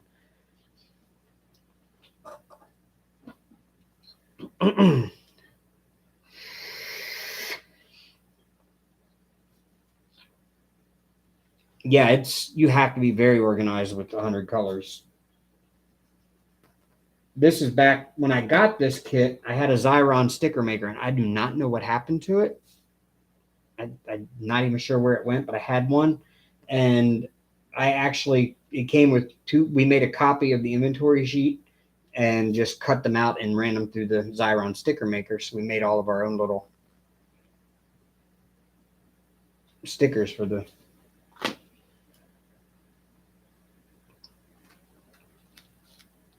Nope, it's not, because I have them in boxes.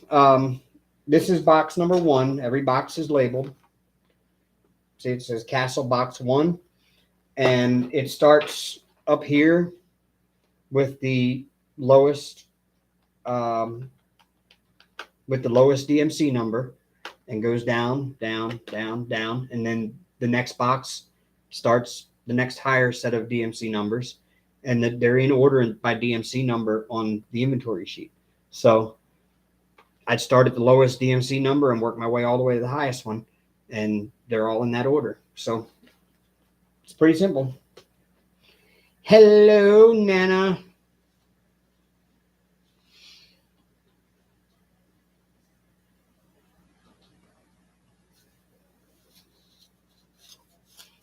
So I just start off with the lowest number as I'm working. I open box number 1. I start at the far top right or top left, the lowest number.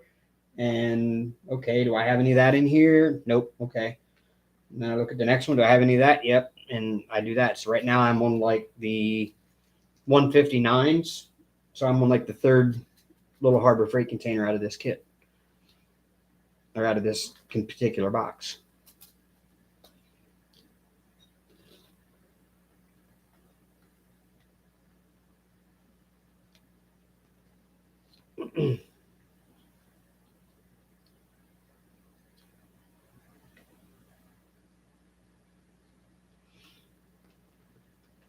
So theoretically, when I get to the last little Harbor Freight container in the 4th box, I should have this whole thing complete.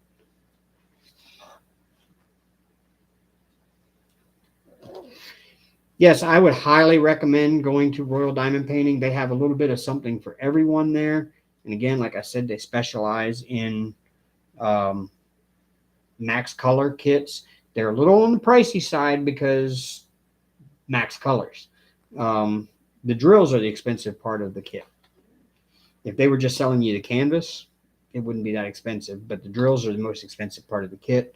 And when you're looking at 100 colors on some of these paintings, 110 on some of them, the bigger you get, the more colors you get with the kit. And so, but I would still highly recommend. I will be buying another from them at some point. And I'm not getting paid to say that. They're not giving me free stuff. They're not sponsoring me. They're not giving me an affiliate. It's just, it's been a pleasure working with Haley over there. She has been a pleasure to work with getting this thing right and making it right. because she really does believe in her product. So, and she wants you to have the best experience ever. And when you pay $300 for a diamond painting kit, you expect, you expect good things from it. Hello, Bella the Beast.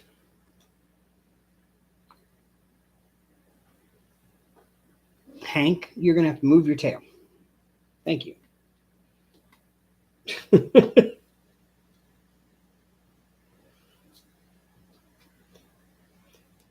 really bad when I have to sit here with one hand holding a cat's tail.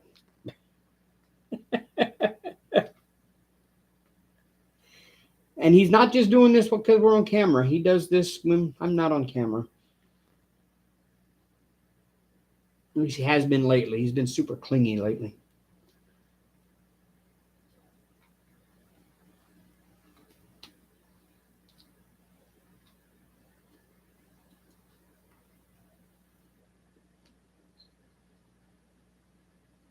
She did, Nana. She made it way better than right. She went above and beyond. I mean, it's a 3-year-old canvas. She didn't have to do anything with it, and especially since she changed suppliers and she doesn't even work with this supplier anymore. She didn't have to do it, and she did. Were you in here last weekend? Yeah, I think you were in here last weekend. She was here. She came by the live and visited for a while. I'm holding his tail because he keeps putting it over here in the sticky stuff. I've got tail hair now stuck in my canvas.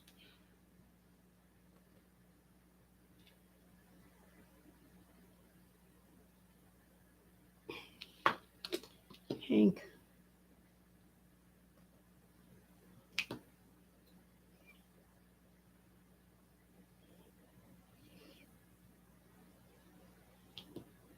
The magical Disney castle does not need Hank fur in it. No. I don't think the Disney princess is expected to have cat fur all over their house. So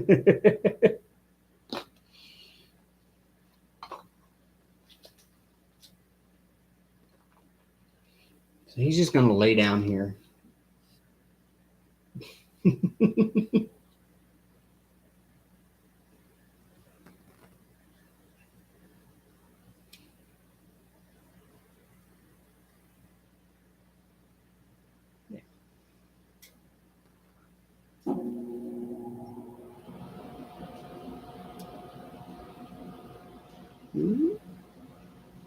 Yeah, y'all missed it earlier. He was over here rubbing on the tripod and trying to knock the camera over, rubbing his face on it. I think we found a happy medium here, a nice compromise. He's going to lay right there kind of out of the way and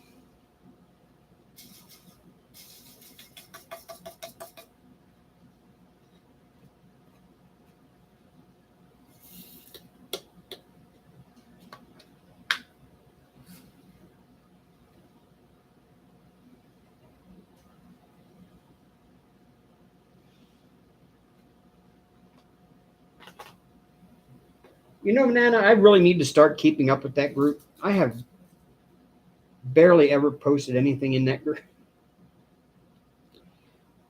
I feel bad.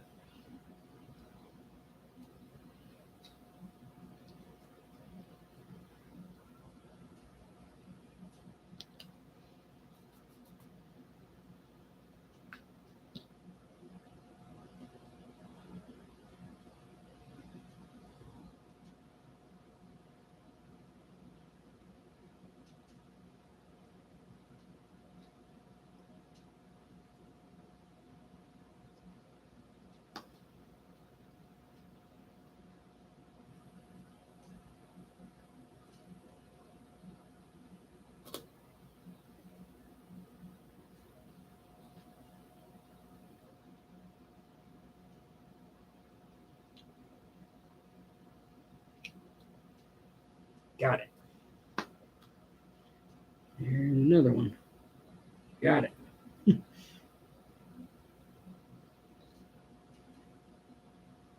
think I spend just as much time picking fur out as I do putting drills down. And I don't have any of that color. Nope. And I don't have any of that one.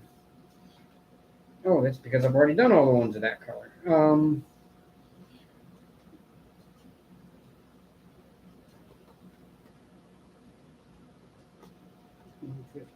Wait a minute, that goes right there.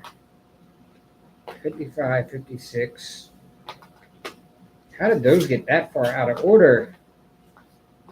55, 56, 58, 59. Okay, there we go. And as soon as I pack that one up, I find another one with the color I just put away.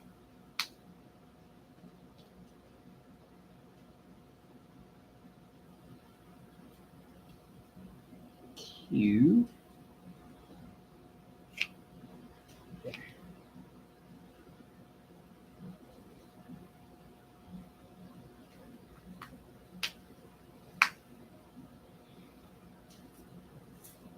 Thank you for all the links, Nana.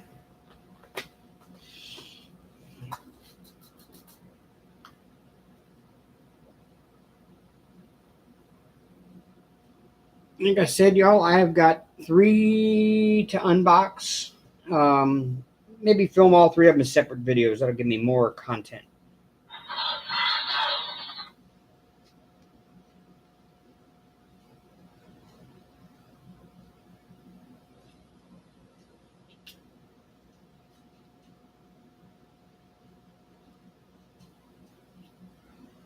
One of them I actually have unboxed on the channel before, and then I've sold it, and now I've re-gotten it. And I'm actually going to do it this time. Maybe give it to one of my granddaughters.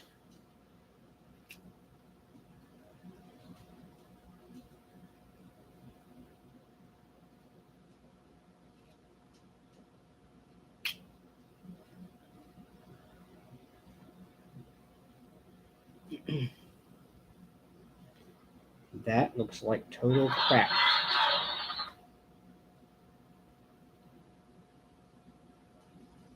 Oh, that looks horrible.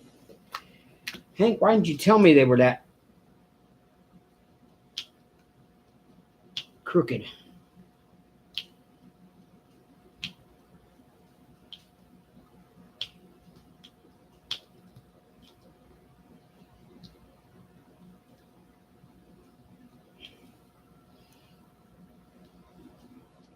You're no help at all, Hank. You know that?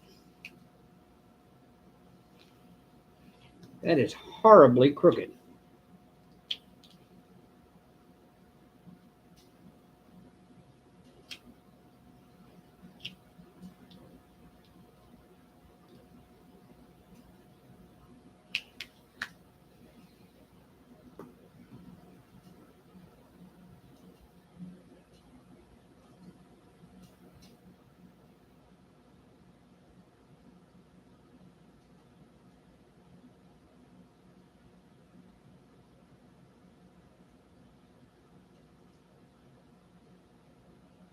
You can blame it on Hank or his company or his upstairs neighbors that moved out.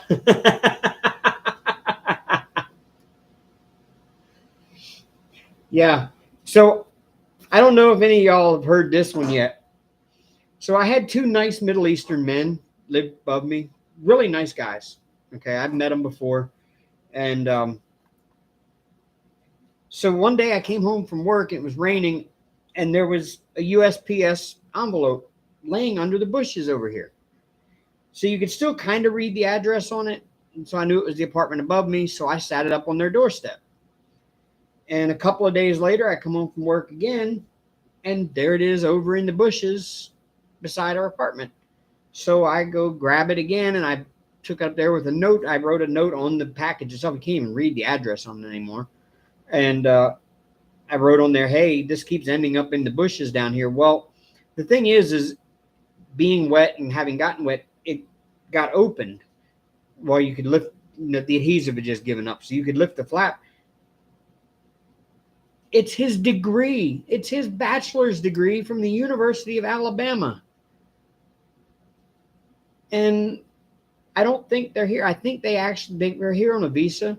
So I think they actually went back to the Middle East and forgot to wait until their degree was delivered to them. So it's still sitting up there. We have a clip beside of each one of our doors so that the management can put things in the clip, like, renewal notices, things like that. And so it's stuck in his clip beside his door now with a note on it from me saying, I keep finding it in the bushes. Maybe they're just gone on vacation to the Middle East and they'll come back. But seeing that he graduated college, he might not be coming back.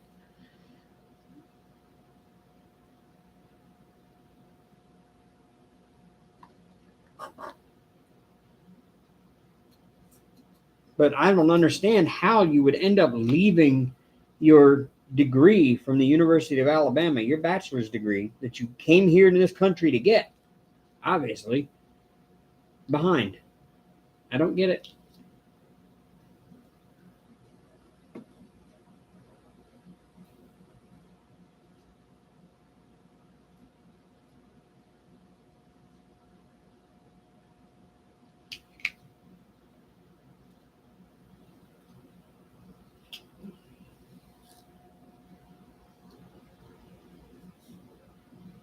Did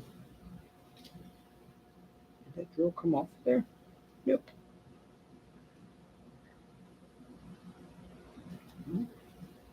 I should have probably dumped some of these in the tray. There was more than I thought there was going to be on this canvas.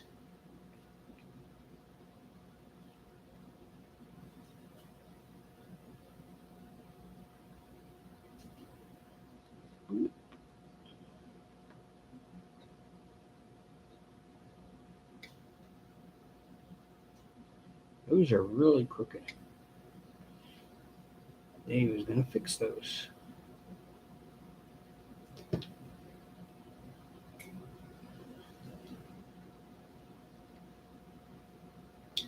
There. Yeah, not perfect, but the other ones beside it will line them up.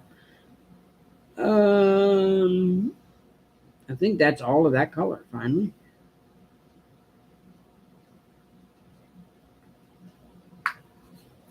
Nope, I'll find another one later. Circle S, yes. I got a bunch of those.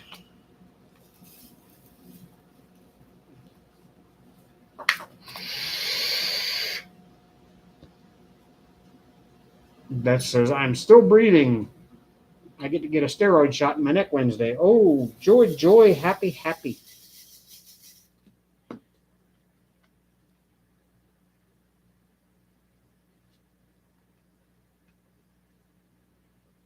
I'd be afraid that they would like stab my jugular when they give me a shot in the neck.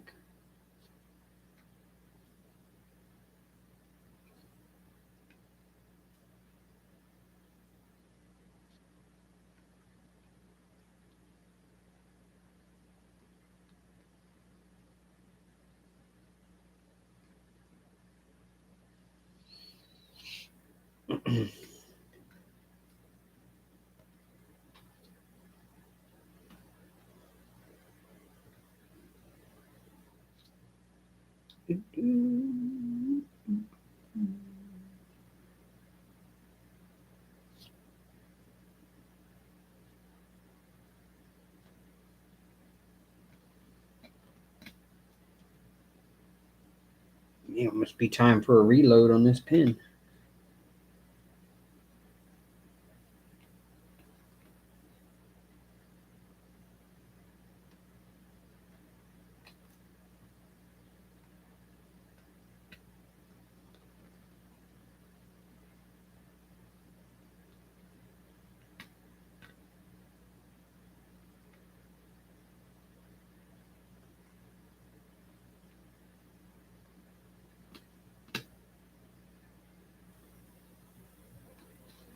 There.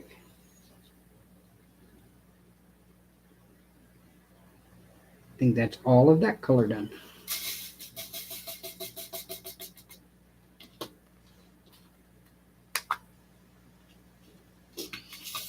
Hank, are you helping, buddy? Are you supervising? That's what he's doing, y'all. He's supervising. I figured it out.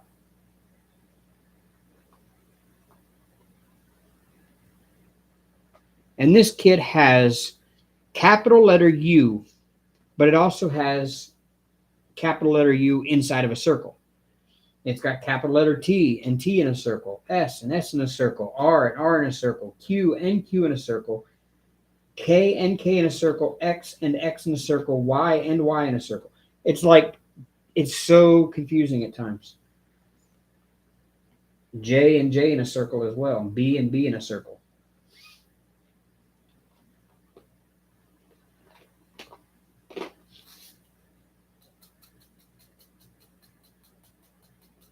Whiskey says hi. Oh. Whiskey says hi, Hank. Ooh. Y'all, her cat Whiskey is cool. He's cool. He does the arms in the air like he just don't care. He just hand straight up over his head when you pick him up. It's kind of cute.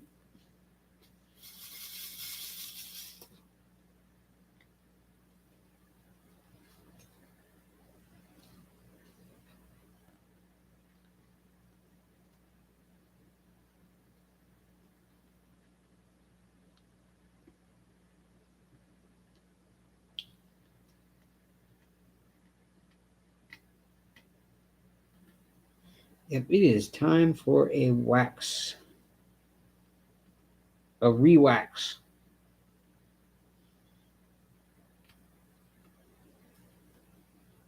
It takes a couple of stabs at a drill now to pick one up, so it's time for a re-wax.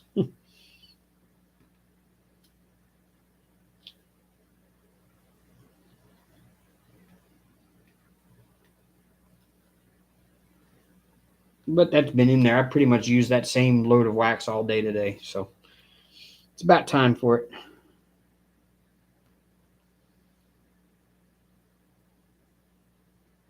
When you take your little wax plug out and it's actually black on the end, it's time for a new wax. I'm going to try the honeysuckle. That smells. I love the smell of honeysuckle.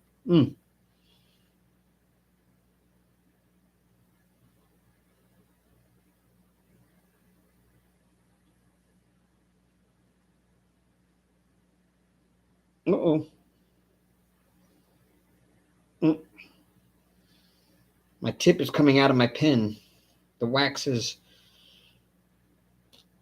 captured it.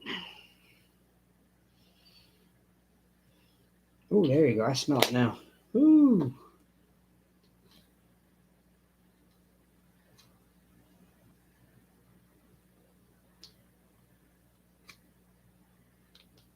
Much better.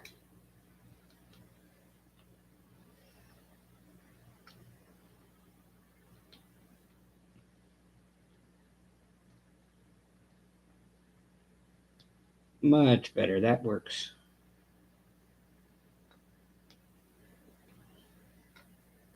I'm picking up two at a time now.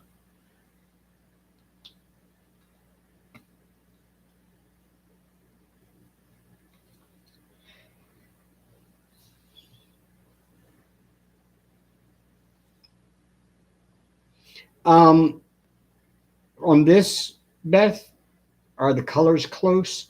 The colors are so close on some of them, you can't tell the difference in the shade by looking at it with the naked eye.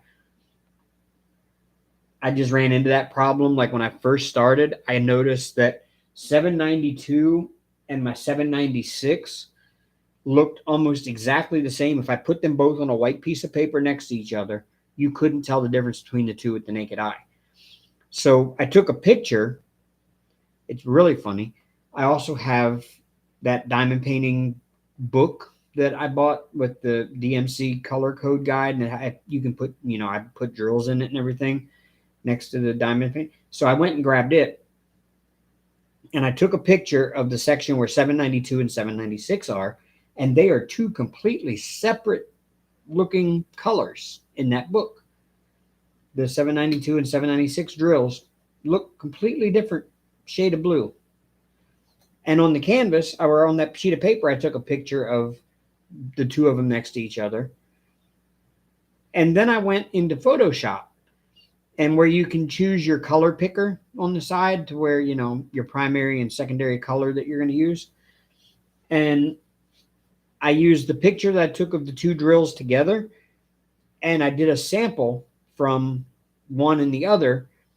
And although they were very close in shade, they were not the same hex code or the same. They didn't appear to be the same on the little sample swatches on YouTube or on Photoshop. So then I took the picture that I had taken of the little diamond painting book I have, and what appeared to be two separate colored drills on there actually turned out to be the exact same hex code when I sampled both of them, even though they look completely different to the naked eye. They were the same color. And I was like, that is so odd. So I thought maybe she had sent me, like, accidentally sent me a bunch of 792s in places of 796s. So when I finally put them on the canvas, around those two was a different shade of like teal that surrounded both of them. And you can see the difference in the shade of blue when it's on the canvas with other shades of blue around it. That's the weirdest thing I've ever seen. Or the symbols that are like close to each other and the ones that are not. Yeah, in some places, like here, I have W, V, and M all right next to each other. And up here, where I just put those circle S's in, I just did ones that are the circular S in a circle. There's S's, capital S's right next to it. Where the R's are, there's capital R's in a circle and capital R's not circled, all next to each other. It's, yeah. It's like, But yes, there's 100 colors, but it's only kind of technically 100 colors because so many of them look so close in shade to one another that it provides a good gradient and shading over an area like that. But to see them side by side next to each other, a lot of them, you couldn't tell the difference of them in the colors.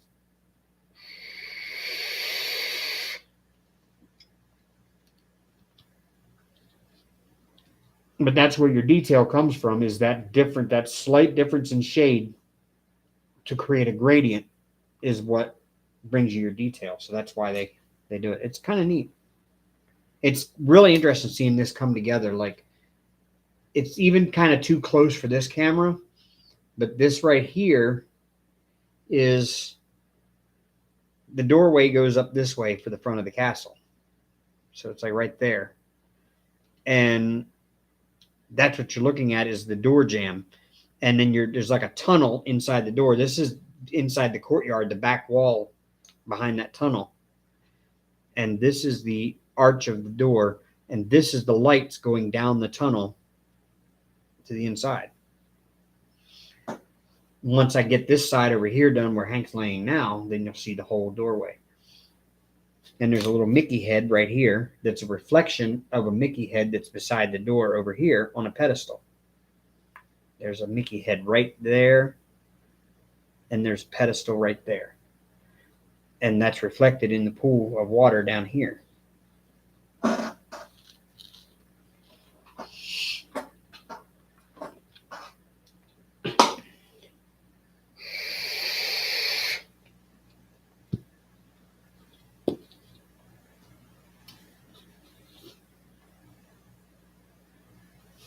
So from across the room, this is going to look super detailed, but even sitting as far away as that camera is, it still doesn't look right. Now, if I turn this off, it brings it a little bit better in.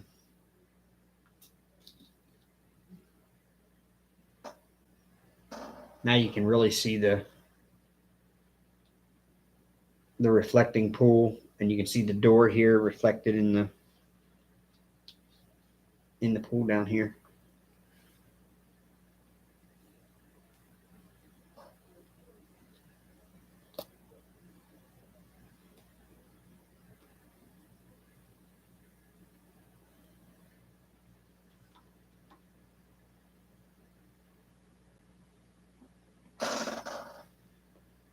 And to give a sense of scale, there's the edge of an A2 light pad.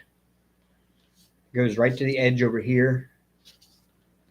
There's the light pad there. So there's an A2 light pad.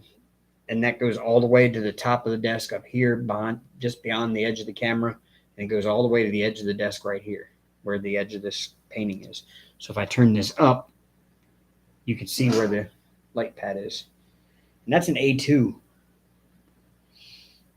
And that's only half the painting, because the other half is over there underneath Hank. And then the rest of it is down there, rolled up around a, here we'll just bring the camera down to it. The rest of it is there, rolled around a, whoop. Damn, I don't know how to get it in the camera. There it is. It's rolled around a dowel rod thing. Yeah.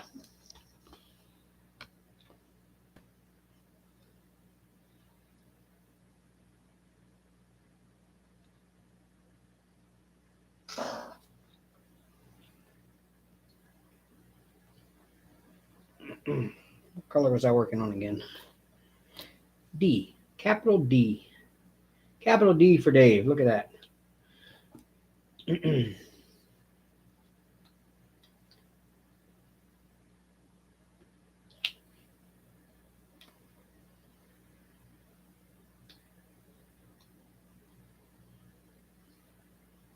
Hank, I just seen a flea run right across your fur.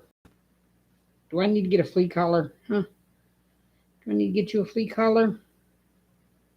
You haven't been like scratching and itching and biting at yourself, so.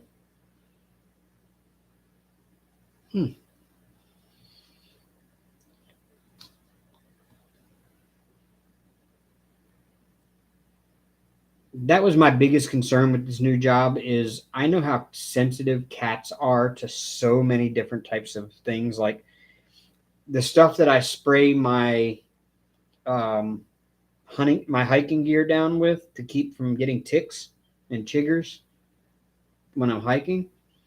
I have to take that outside and spray my clothes with it and let them dry completely before I can bring them back in the house. If not, it could put the cats into seizures. And we use so many different chemicals at work, and I have to mix all of my pesticides myself. Like they come as concentrates, and we have to mix them in water right there in the back of the pickup or right there on the tailgate before we go in the house and stuff. And you splash it like when you're out there using a backpack sprayer to spray the outside, and you're putting 4 gallons of it down around the house on a backpack sprayer on like a mist.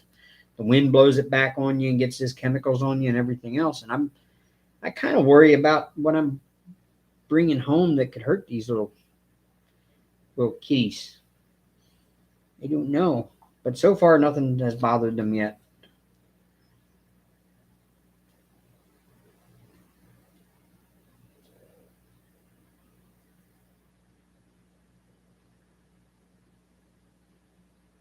Yep, I'm done with that color.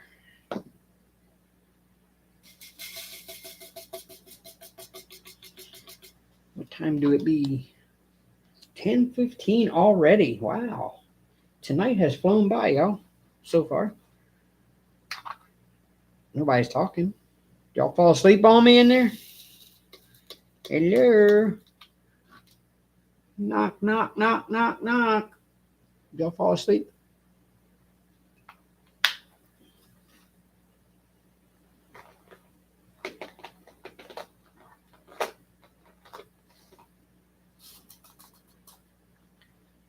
Oh, you're watching on the big screen. You know, I've got you all on the big screen too.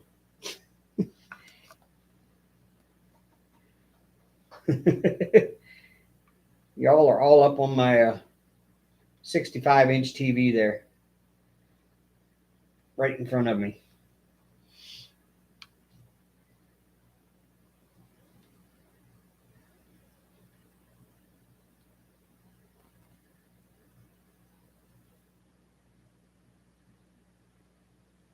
A port shoulder going on in the crock pot. Man, that sounds good. Sounds good, Beth. I got a cool recipe from somebody that I used to know back in Maryland that taught me crock pot barbecue. You take either a pork shoulder or a pork butt, smaller chunk of it because whatever will fit in the crock pot.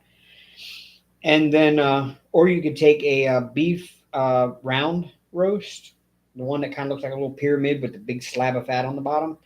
You slice that slab of fat off of there and you put that in the crock pot and you put it in there with 2 bottles of just bottled barbecue sauce. You can use the off brand, whatever, um, like the Walmart off brand or whatever. And you pour those 2 bottles in there with it, and then like a little dash or 2 of liquid smoke. And then you turn it on high to get it warm. And then once it's warmed up to its max, then you turn it down to low, and you let it go all night. Like you started it like in the evening, and you just let it go all night and all the next day. And when you come home the next night, you're able to take that out, put it on a tray or like a casserole dish or whatever, and just use your fork to shred it. And you just take that out of that barbecue sauce that you cooked it in, and you put it in on like a thing, and you shred it.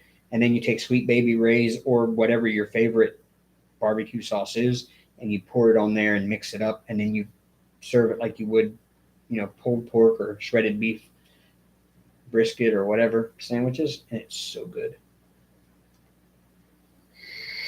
You can do it with chicken too, I'm sure, but you wouldn't want to cook it as long, I don't think.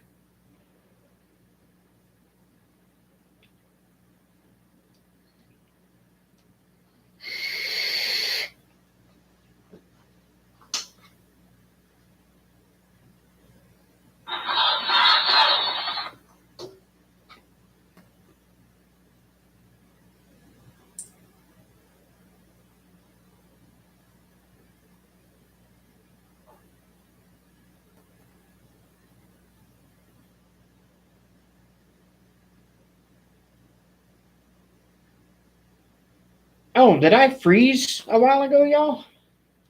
I didn't realize I froze.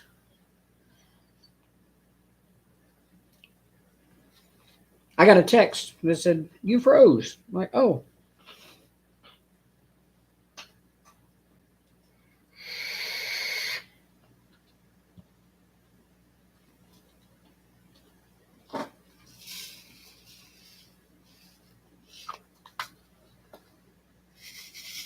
Diane says no. Okay. Actually, I must have just froze for you, I guess. Wouldn't surprise me if I did freeze though, because I've been having issues with my internet all day today, and it's been really frustrating. And I've been cussing at it, and I think I cussed enough at it that it started working. But I was trying to watch the race today, and it was freezing and like buffering. The announcers, like I couldn't even get a complete sentence from the announcers before it would freeze and buffer again. And then, of course, when it was done buffering, it would skip ahead to live, and I missed half the national anthem because it buffered through it. I'd get like one line of it, and then it would buffer until the next verse. Or it'd skip like 3 or 4 lines while it's buffering, and it's like, that was getting annoying. So I started cussing at it. I was about ready to throw something at it, but 65-inch TVs are very expensive, and I don't have that kind of money right now to replace it.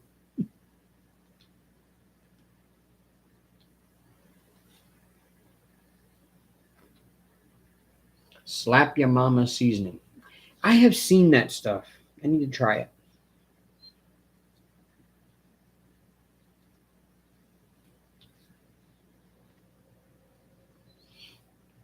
Now, something else that's really good if you can get your hands on it. I don't know where you get it from, but it's popular with hunters back in Maryland because we have a lot of goose hunting and duck hunting back there. Is get a goose breast and slice it into little pieces about yay big, and marinate them in 50% soy sauce, 50% Worcestershire sauce, and then a dash of liquid smoke to it, and marinate those overnight in that, and then take them out, wrap them in bacon, and put a toothpick through them to hold the bacon on where the bacon joins back together. And then you grill those. And you talk about amazing. Oh,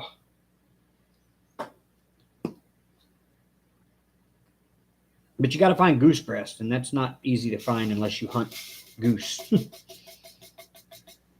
How many have I finished? Oh, 1, 2,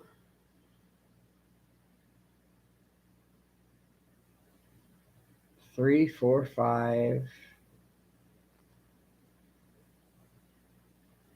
6.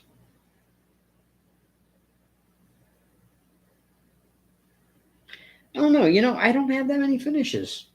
Thinking about it, Amber did a lot of finishing when she was here. I didn't finish as many. I start them, and then I get tired of working on the same one for a while, and then I put it away and I grab another one out. And sometimes you know how it is. You get a new canvas and you open it up and you look at it like, oh man, I want to start this one right now.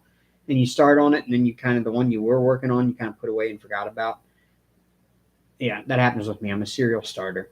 I've got a bunch of started canvases in there and none finished.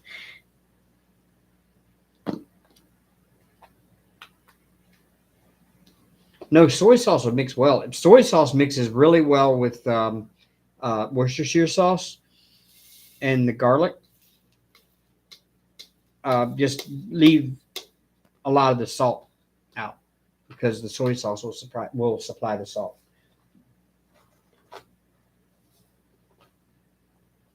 Yes, new toy syndrome. Exactly.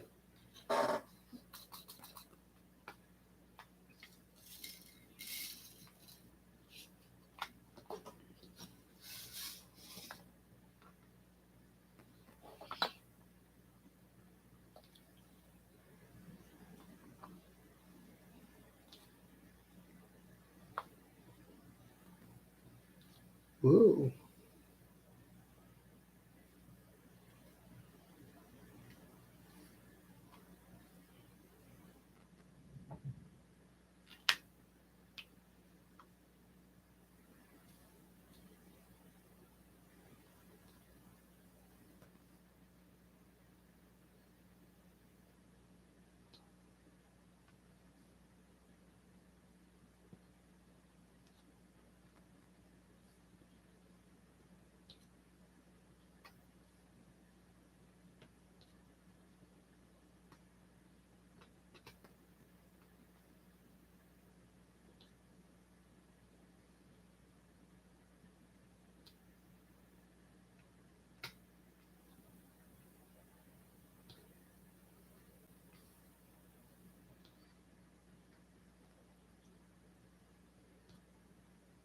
No, actually, this one here, I'm determined I'm going to finish this year. Um, this is actually was bought as a gift for my granddaughter, and I've been telling my daughter-in-law about it for 3 years now. So I really do need to get this one done. So this is kind of my year-long project this year. I may slap another one on every now and then just to work on something different and take a break from this, but this is probably going to be my year-long project this year.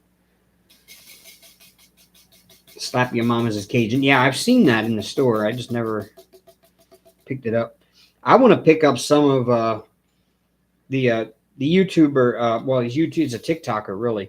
Stale Cracker. I want to pick up some of his two-step.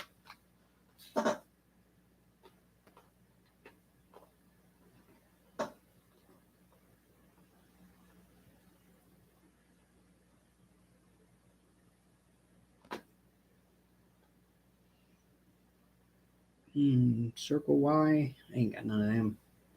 Circle X. I think I got one Circle X in here. Yep, 2, 3. Okay. Yep, 4.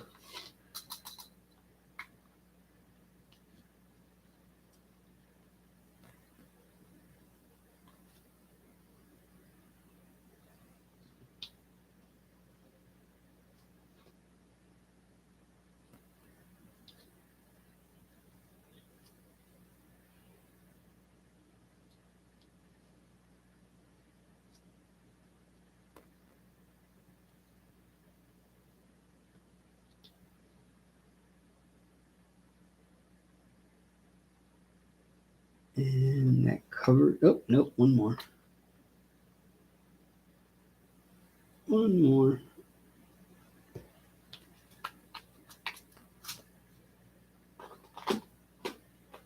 Capital F. Capital F. Do I have any capital F? Yes. Just a few.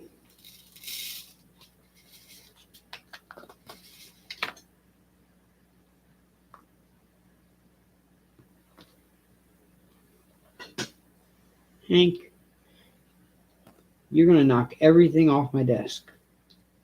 And you're going to be proud of yourself, aren't you?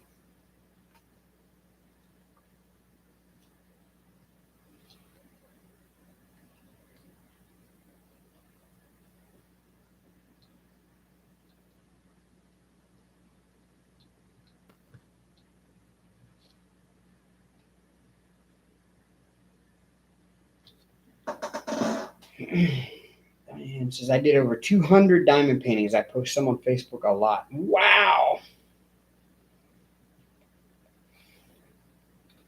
I don't know, Beth. Cajun seasoning and soy sauce blending well? I don't know. I don't know what all is usually in Cajun seasoning. I know it's like cayenne and garlic and probably some salt in there.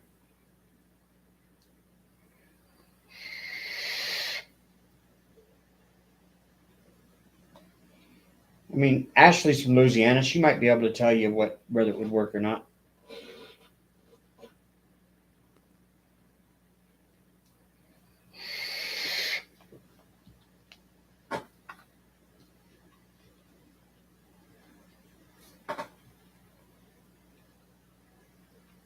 Yeah, that's what I thought.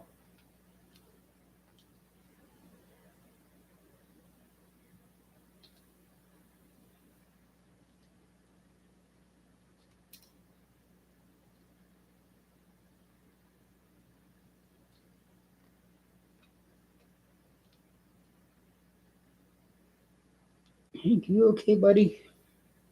Are you okay? You're sitting there shaking like you got Parkinson's, buddy. You all right?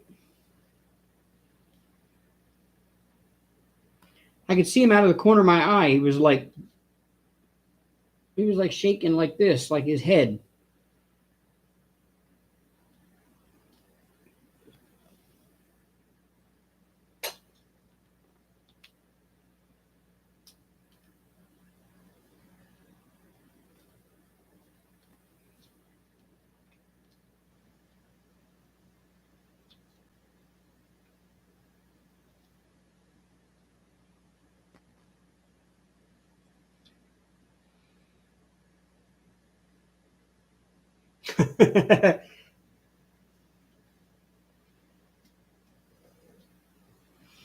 I figured being from Louisiana, you might know a little more about Cajun seasoning than I would. I don't really use Cajun seasoning an awful lot. I was never a huge fan of a lot of Cajun seasoning. I like boiled crawfish, which they had a crawfish boil going yesterday at Galette's there on down the strip. It was Parents' Weekend, and Galette's, the bar, they had a big party going on there, and they had a crawfish boil, and you could walk by and smell it, and it was like, oh. And of course, it's right out by the street. Like they have like a big outdoor area that's fenced in, and it goes right out to the edge of the sidewalk, and that's where the crawfish were, was right out on that edge. And I was like, oh.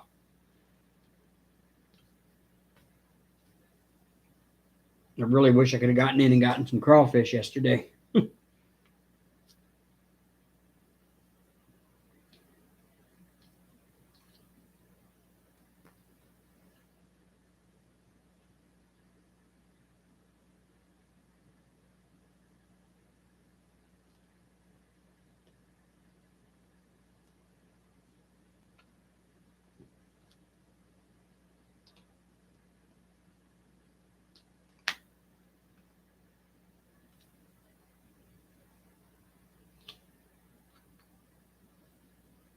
Yes, I like blackened things. That's awesome.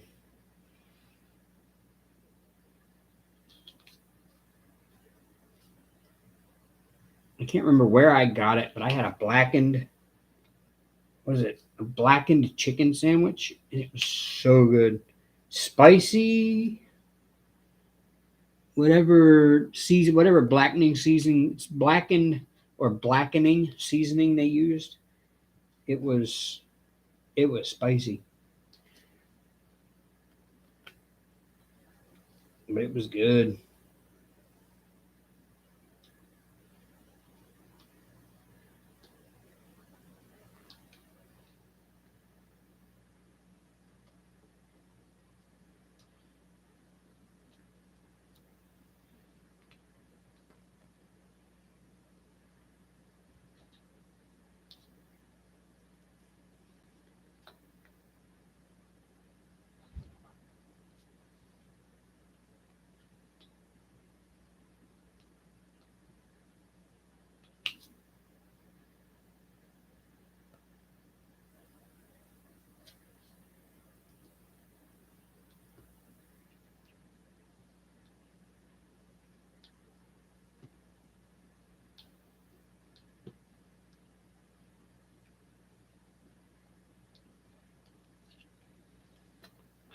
I've never had a black diamond anything. I've heard of a black diamond steak, and I've never tried one.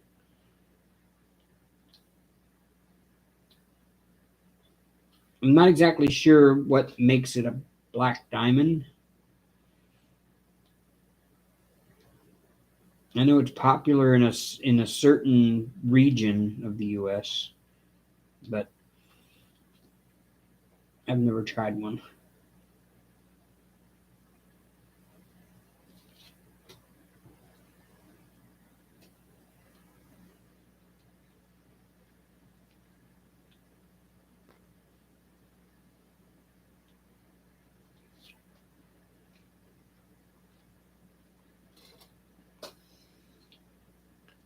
Oh, another one right there.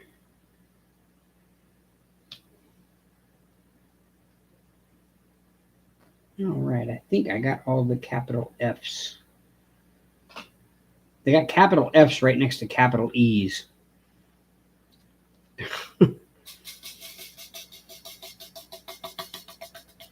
The original designer of this canvas was a sadist.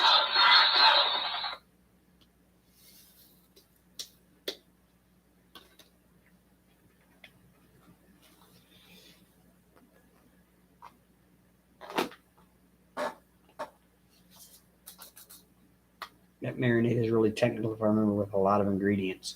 Ah, okay.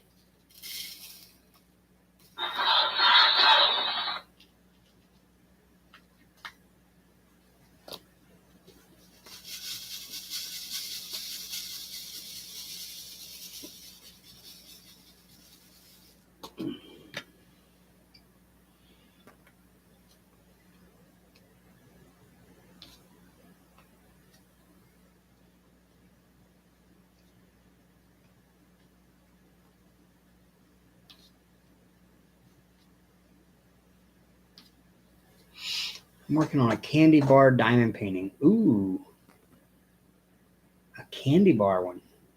I have never seen a candy bar one. Mm.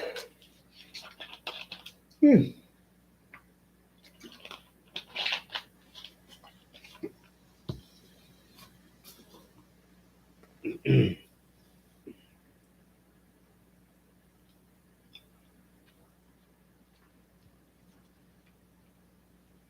Yeah, that is a good question, Terry. How big are her diamond paintings? I thought that when I saw that you did 200, I was like, wow, okay.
Oraloa. You know, I've not tried anything from Oraloa yet. I may have to buy one here soon and do an unboxing and review on it.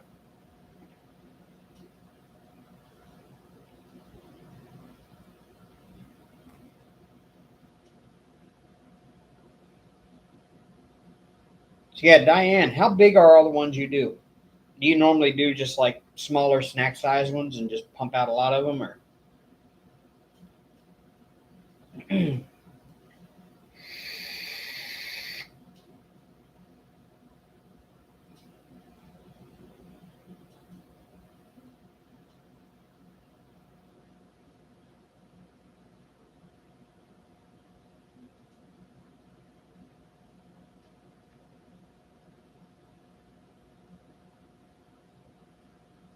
Oh wow!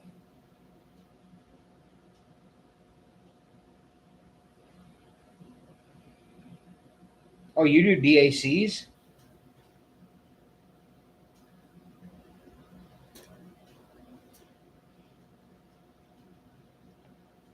You must like just do nothing but diamond paint if you're able to pop out 200 of them in a year.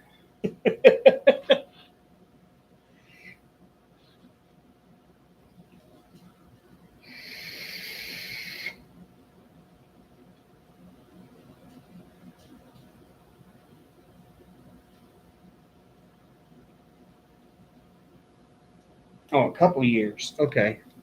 Well, even still, that's a lot. I mean,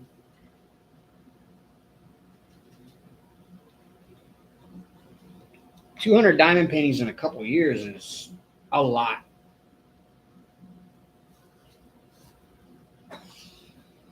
But see, I don't just diamond paint. I also cross stitch. Like there's Rockhound, right? Carolyn Manning that I'm working on right now. And Beth is farther than me on this one now, but that's Midnight Garden from Carolyn Manning. So I work on that too. And I've got all these diamond paintings that I start and park on.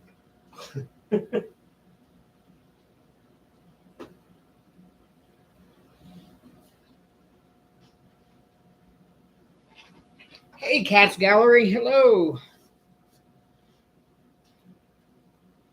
Must have been one of my worker and lurkers there. Yeah, it's the same way. I could diamond paint nonstop and still not get that many done.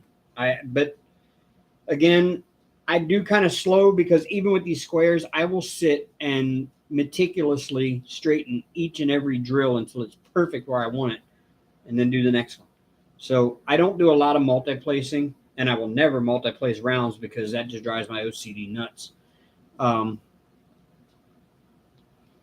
so I would never be able to complete that many in a couple of years. I've been diamond painting now since 2018, and I have like 7 or 8 finishes. I mean, that's not a lot. But then again, I don't do small paintings at all. Like hardly ever do I do small paintings. I'd say a good 90 to 92% of what I've got in the closet are all at least 50 by 50 or bigger.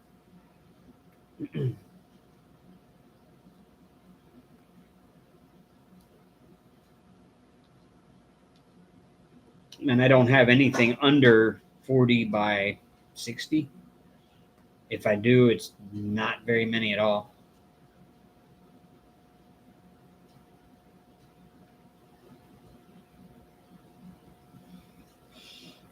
The most I'll normally do multi-placing is with squares. I sometimes do 4-placer. But even still, I have to go behind and I make sure each and every drill is inside the little grid mark, just where it's supposed to be.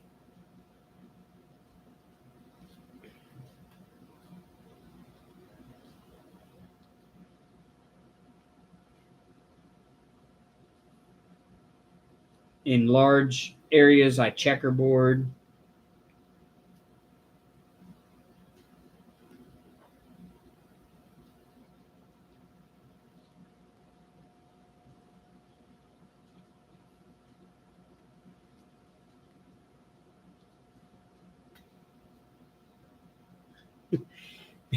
Your normal diamond painting must look like a time lapse to other people.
I actually wish I had more time to diamond paint. I really do, because I could probably, if I sat down and actually did like I have been recently, when I get home from work, I just sit down and I start diamond painting, and I'll go and diamond paint till like 2 o'clock in the morning before I go to bed, and I'll do that every night. If I was to be able to sit down and do that every day, like all day, oh, I could pump out some diamond paintings too. I'm sure. I mean, maybe not as many, but I'd blast through my stash pretty quick.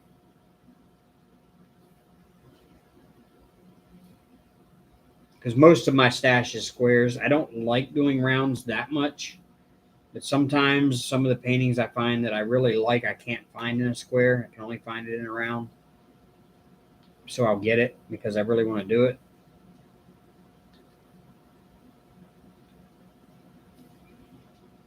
But rounds are so much harder to keep straight.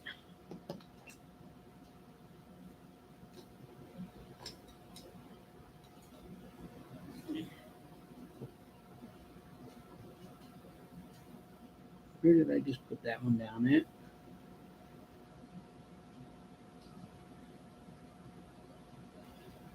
I know I just put that one somewhere, and it had a nib on it. I seen it.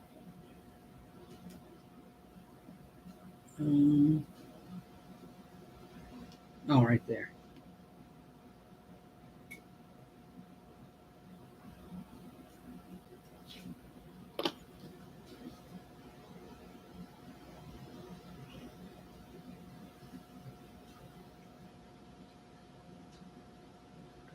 Oh, wow. 55 by 55. That's not too small at all.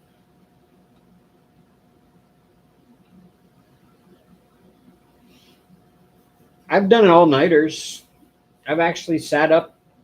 I did that. Well, I did that with cross stitching a couple of nights. I literally sat up, got up in the morning, went to work at 6 a.m., came home from work, and sat here and diamond painted. It was a Thursday night.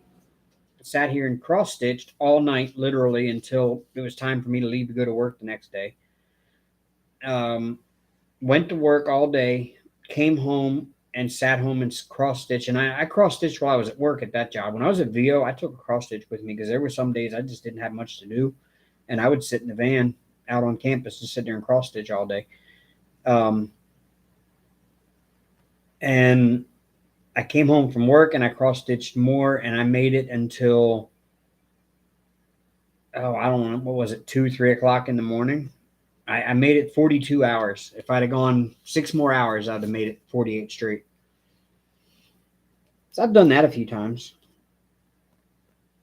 It's not as easy to do when you hit your 50s or your late 40s, early almost 50. And it takes you a few days to recover from that after you do it.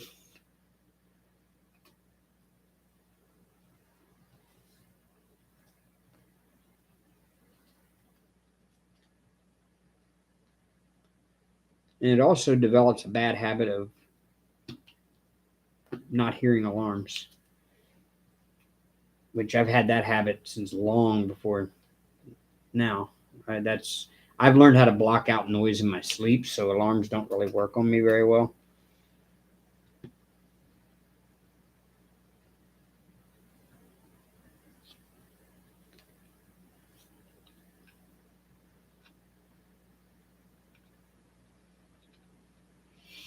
Yeah, I will once I get past this spot here. I can still reach this, and I'm not stretching forward. I'm just leaning on my arms like this, so um, I'm not stretching that far. So once I get this 40 by 50 section done here, then I'm going to move over and do the other 40 by 50 section over here. And then I'll pull the whole thing down at once, and then I'll work above that and just work my way up the canvas that way, I guess. Little by little, bit by bit.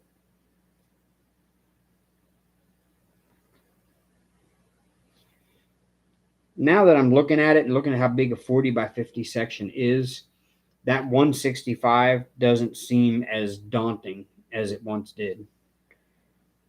When I first picked this thing up and then the canvas was only 2 inches shorter than I am,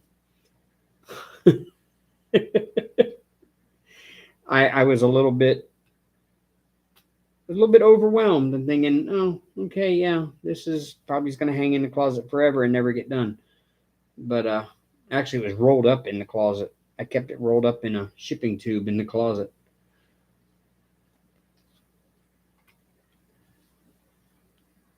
And if it comes off my desk before it's finished, that's where it's going to go back to, is rolled up in a shipping tube in the closet.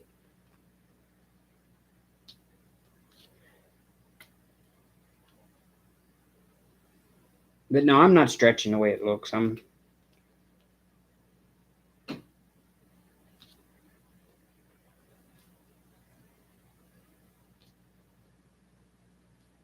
actually really comfortable like this.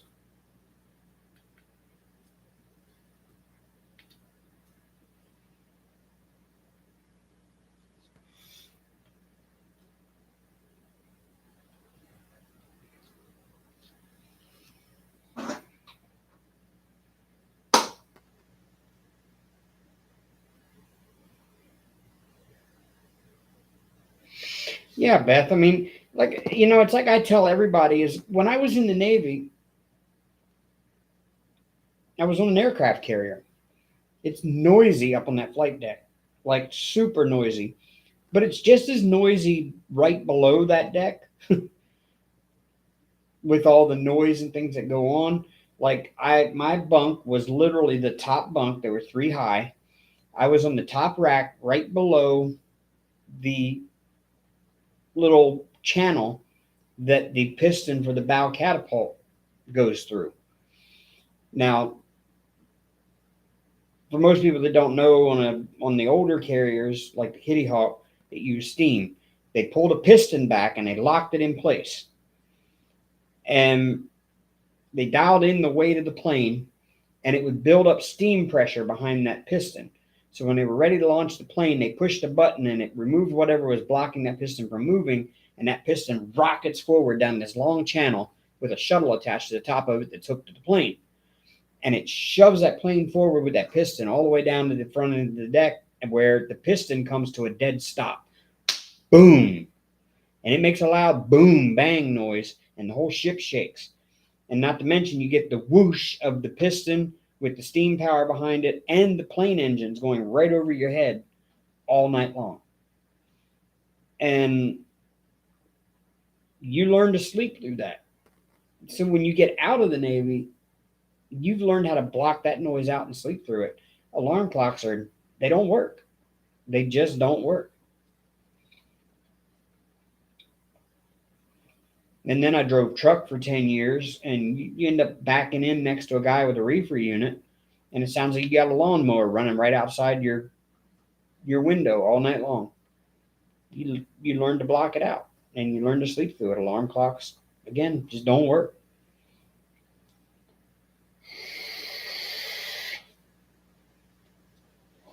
I did find an alarm clock though. It was an advertisement on Facebook, and I almost thought about buying one. It's a little Bluetooth watch looking thing. It's not a watch. It's just a watch looking. It's like a bracelet basically, but it looks kind of like a watch.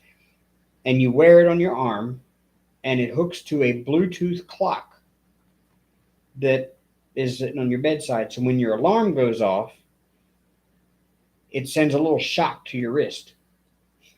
It's like a little shock collar alarm clock.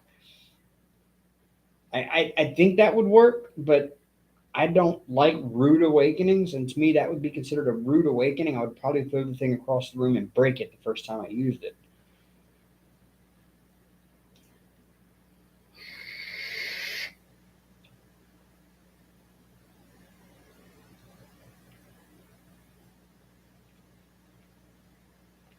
I'm lucky I've got friends that will call me in the mornings to try to wake me up, and I've been here recently. I've been getting up on time every day. No matter how late I stay up at night, I've been getting up on time nearly every day. And now my biological clock is starting to kick in. So now, come 6 o'clock in the morning, my body is already waking itself up enough that I can hear the alarms. So I'm getting to that point now because I'm going on my fourth week with the company now, and I've been getting up every morning anywhere from 5 to 6. Depends on whether we've got a meeting in the morning. If we've got a meeting at the office, we have to start our meeting at 7 so that we can still go out in the field by 8. And so I have to get up an hour earlier. I have to get up at 5 for those.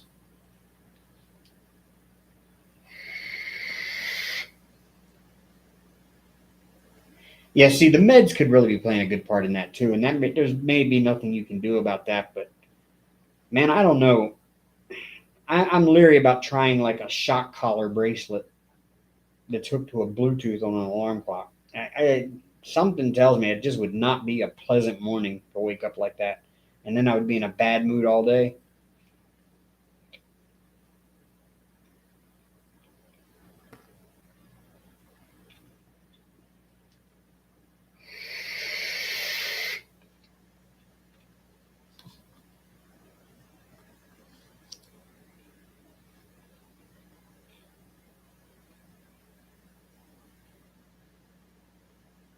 Yeah, we could do that, Cat Scour. Yeah, I remember that. I remember hearing that and seeing that on I think I was watching a documentary about it, and they said, yeah, there was people that was their job. They just went around and woke people up for a living. I'd be too afraid to do that job, man. You go to wake somebody up and they just fall off and punch you. They're in the middle of either a good dream or a bad dream, and you go to wake them up at the wrong moment in that dream.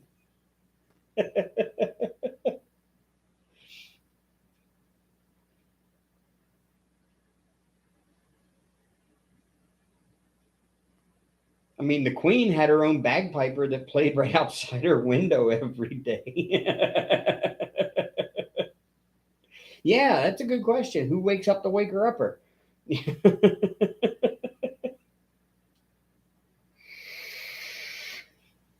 He's got to be the most punctual person in the world.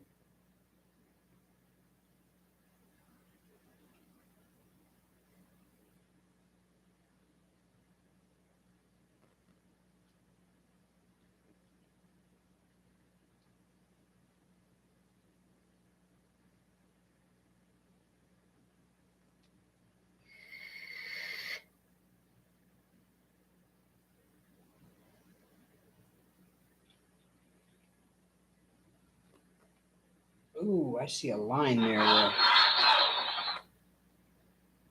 Yeah, that would definitely wake my ass up. Somebody playing bagpipe right outside my window.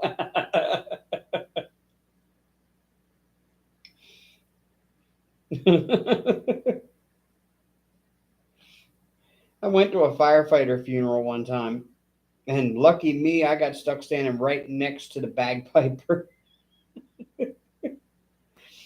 Like, no, the tears aren't from crying about the dead guy. The tears are from the sound of these bagpipes right next to me.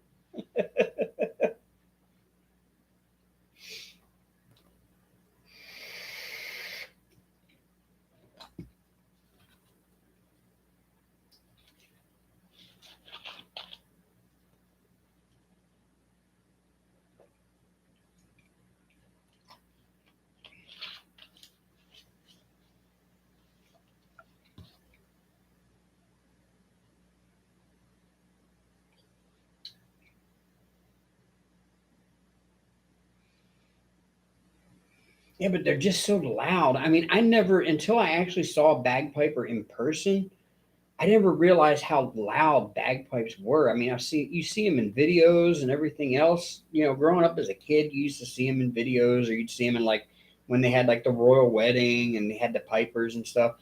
But you just never realize how loud a set of bagpipes are until you're in the vicinity of them and realize how loud they're. It's crazy.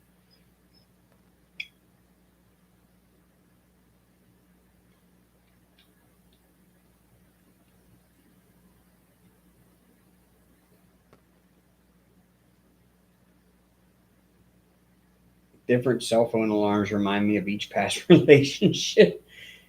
That's, yeah, I can see that.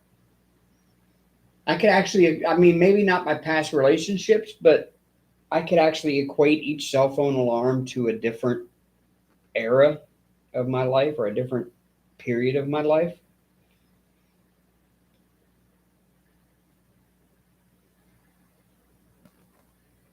Like I have one now that's the Alabama fight song. It's the actual $1 million band playing the Alabama fight song and people yelling "Go Bama" in between the lines. So it's like that kind of works.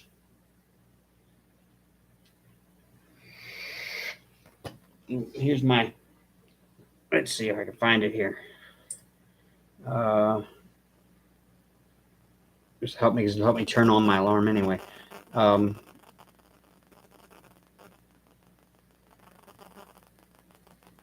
no, that's not it.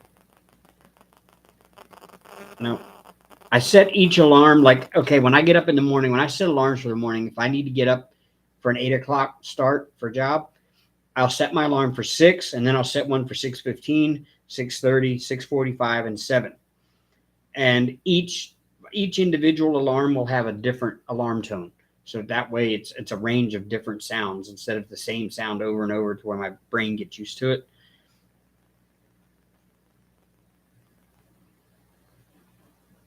Like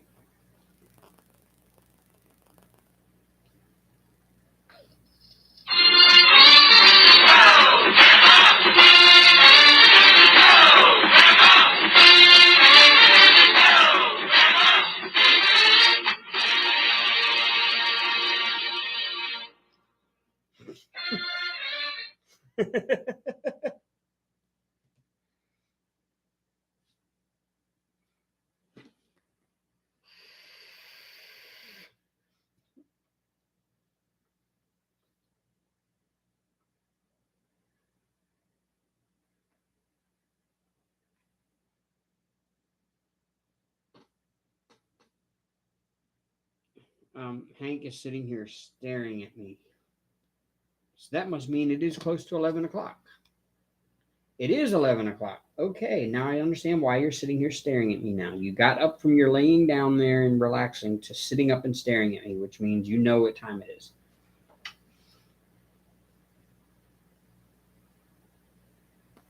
Yeah, see, that always pissed Amber off too because when we first moved in together, she didn't work and I did. And so I had to get up early to go to work and she liked sleeping in and it drove her nuts that my alarm would go off and it would wake her up but not me and then she would wake me up. And I do better now. Like it wasn't until after her and I split up that I started having trouble waking up in the mornings and getting to be at work on time because she always woke me up in the mornings because my alarm would go off and she would hear it before I would, and she'd wake me up. And so I was always on time for work.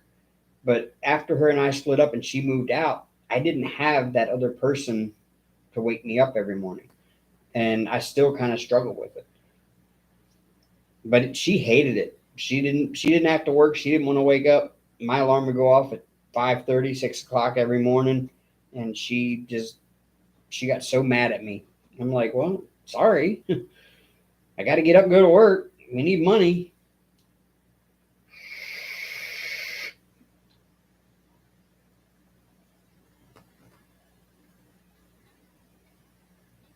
Now that Skrillex one, that'll get me every time. That one was like, boom, I'm awake. Yep.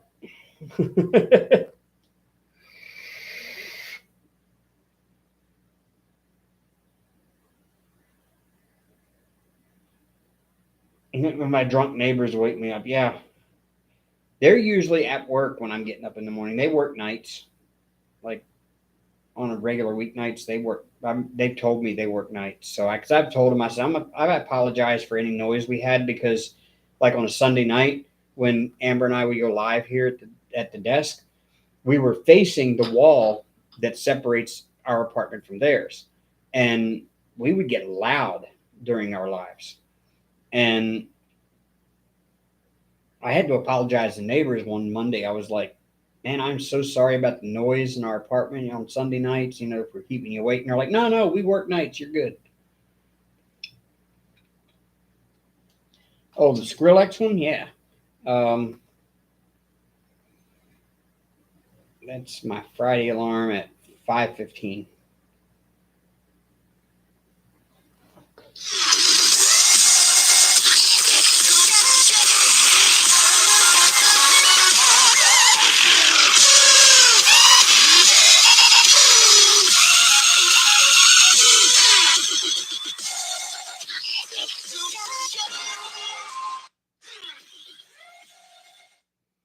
Yeah, that one I have a hard time sleeping through.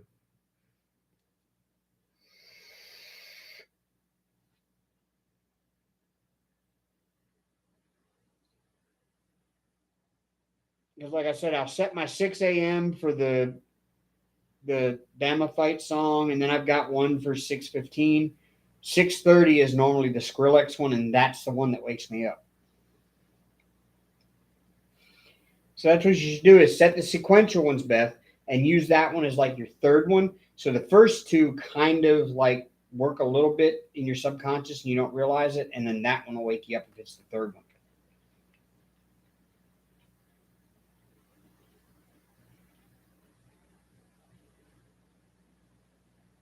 That's what I've been doing lately, and it works really well. Oh, okay.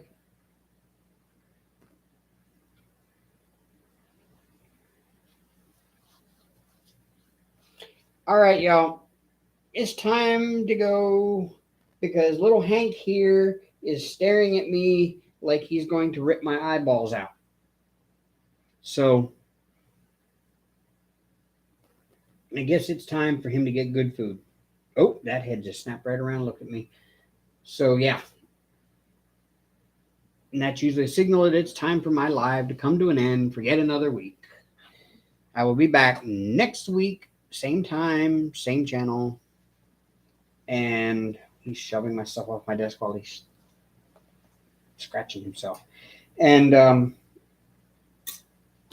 in the meantime, I have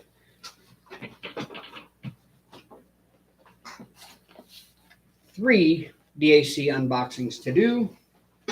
So those will probably get filmed and uploaded throughout this week. Maybe I'll make three of them last into the next couple weeks so that I can get some stuff out in between lives.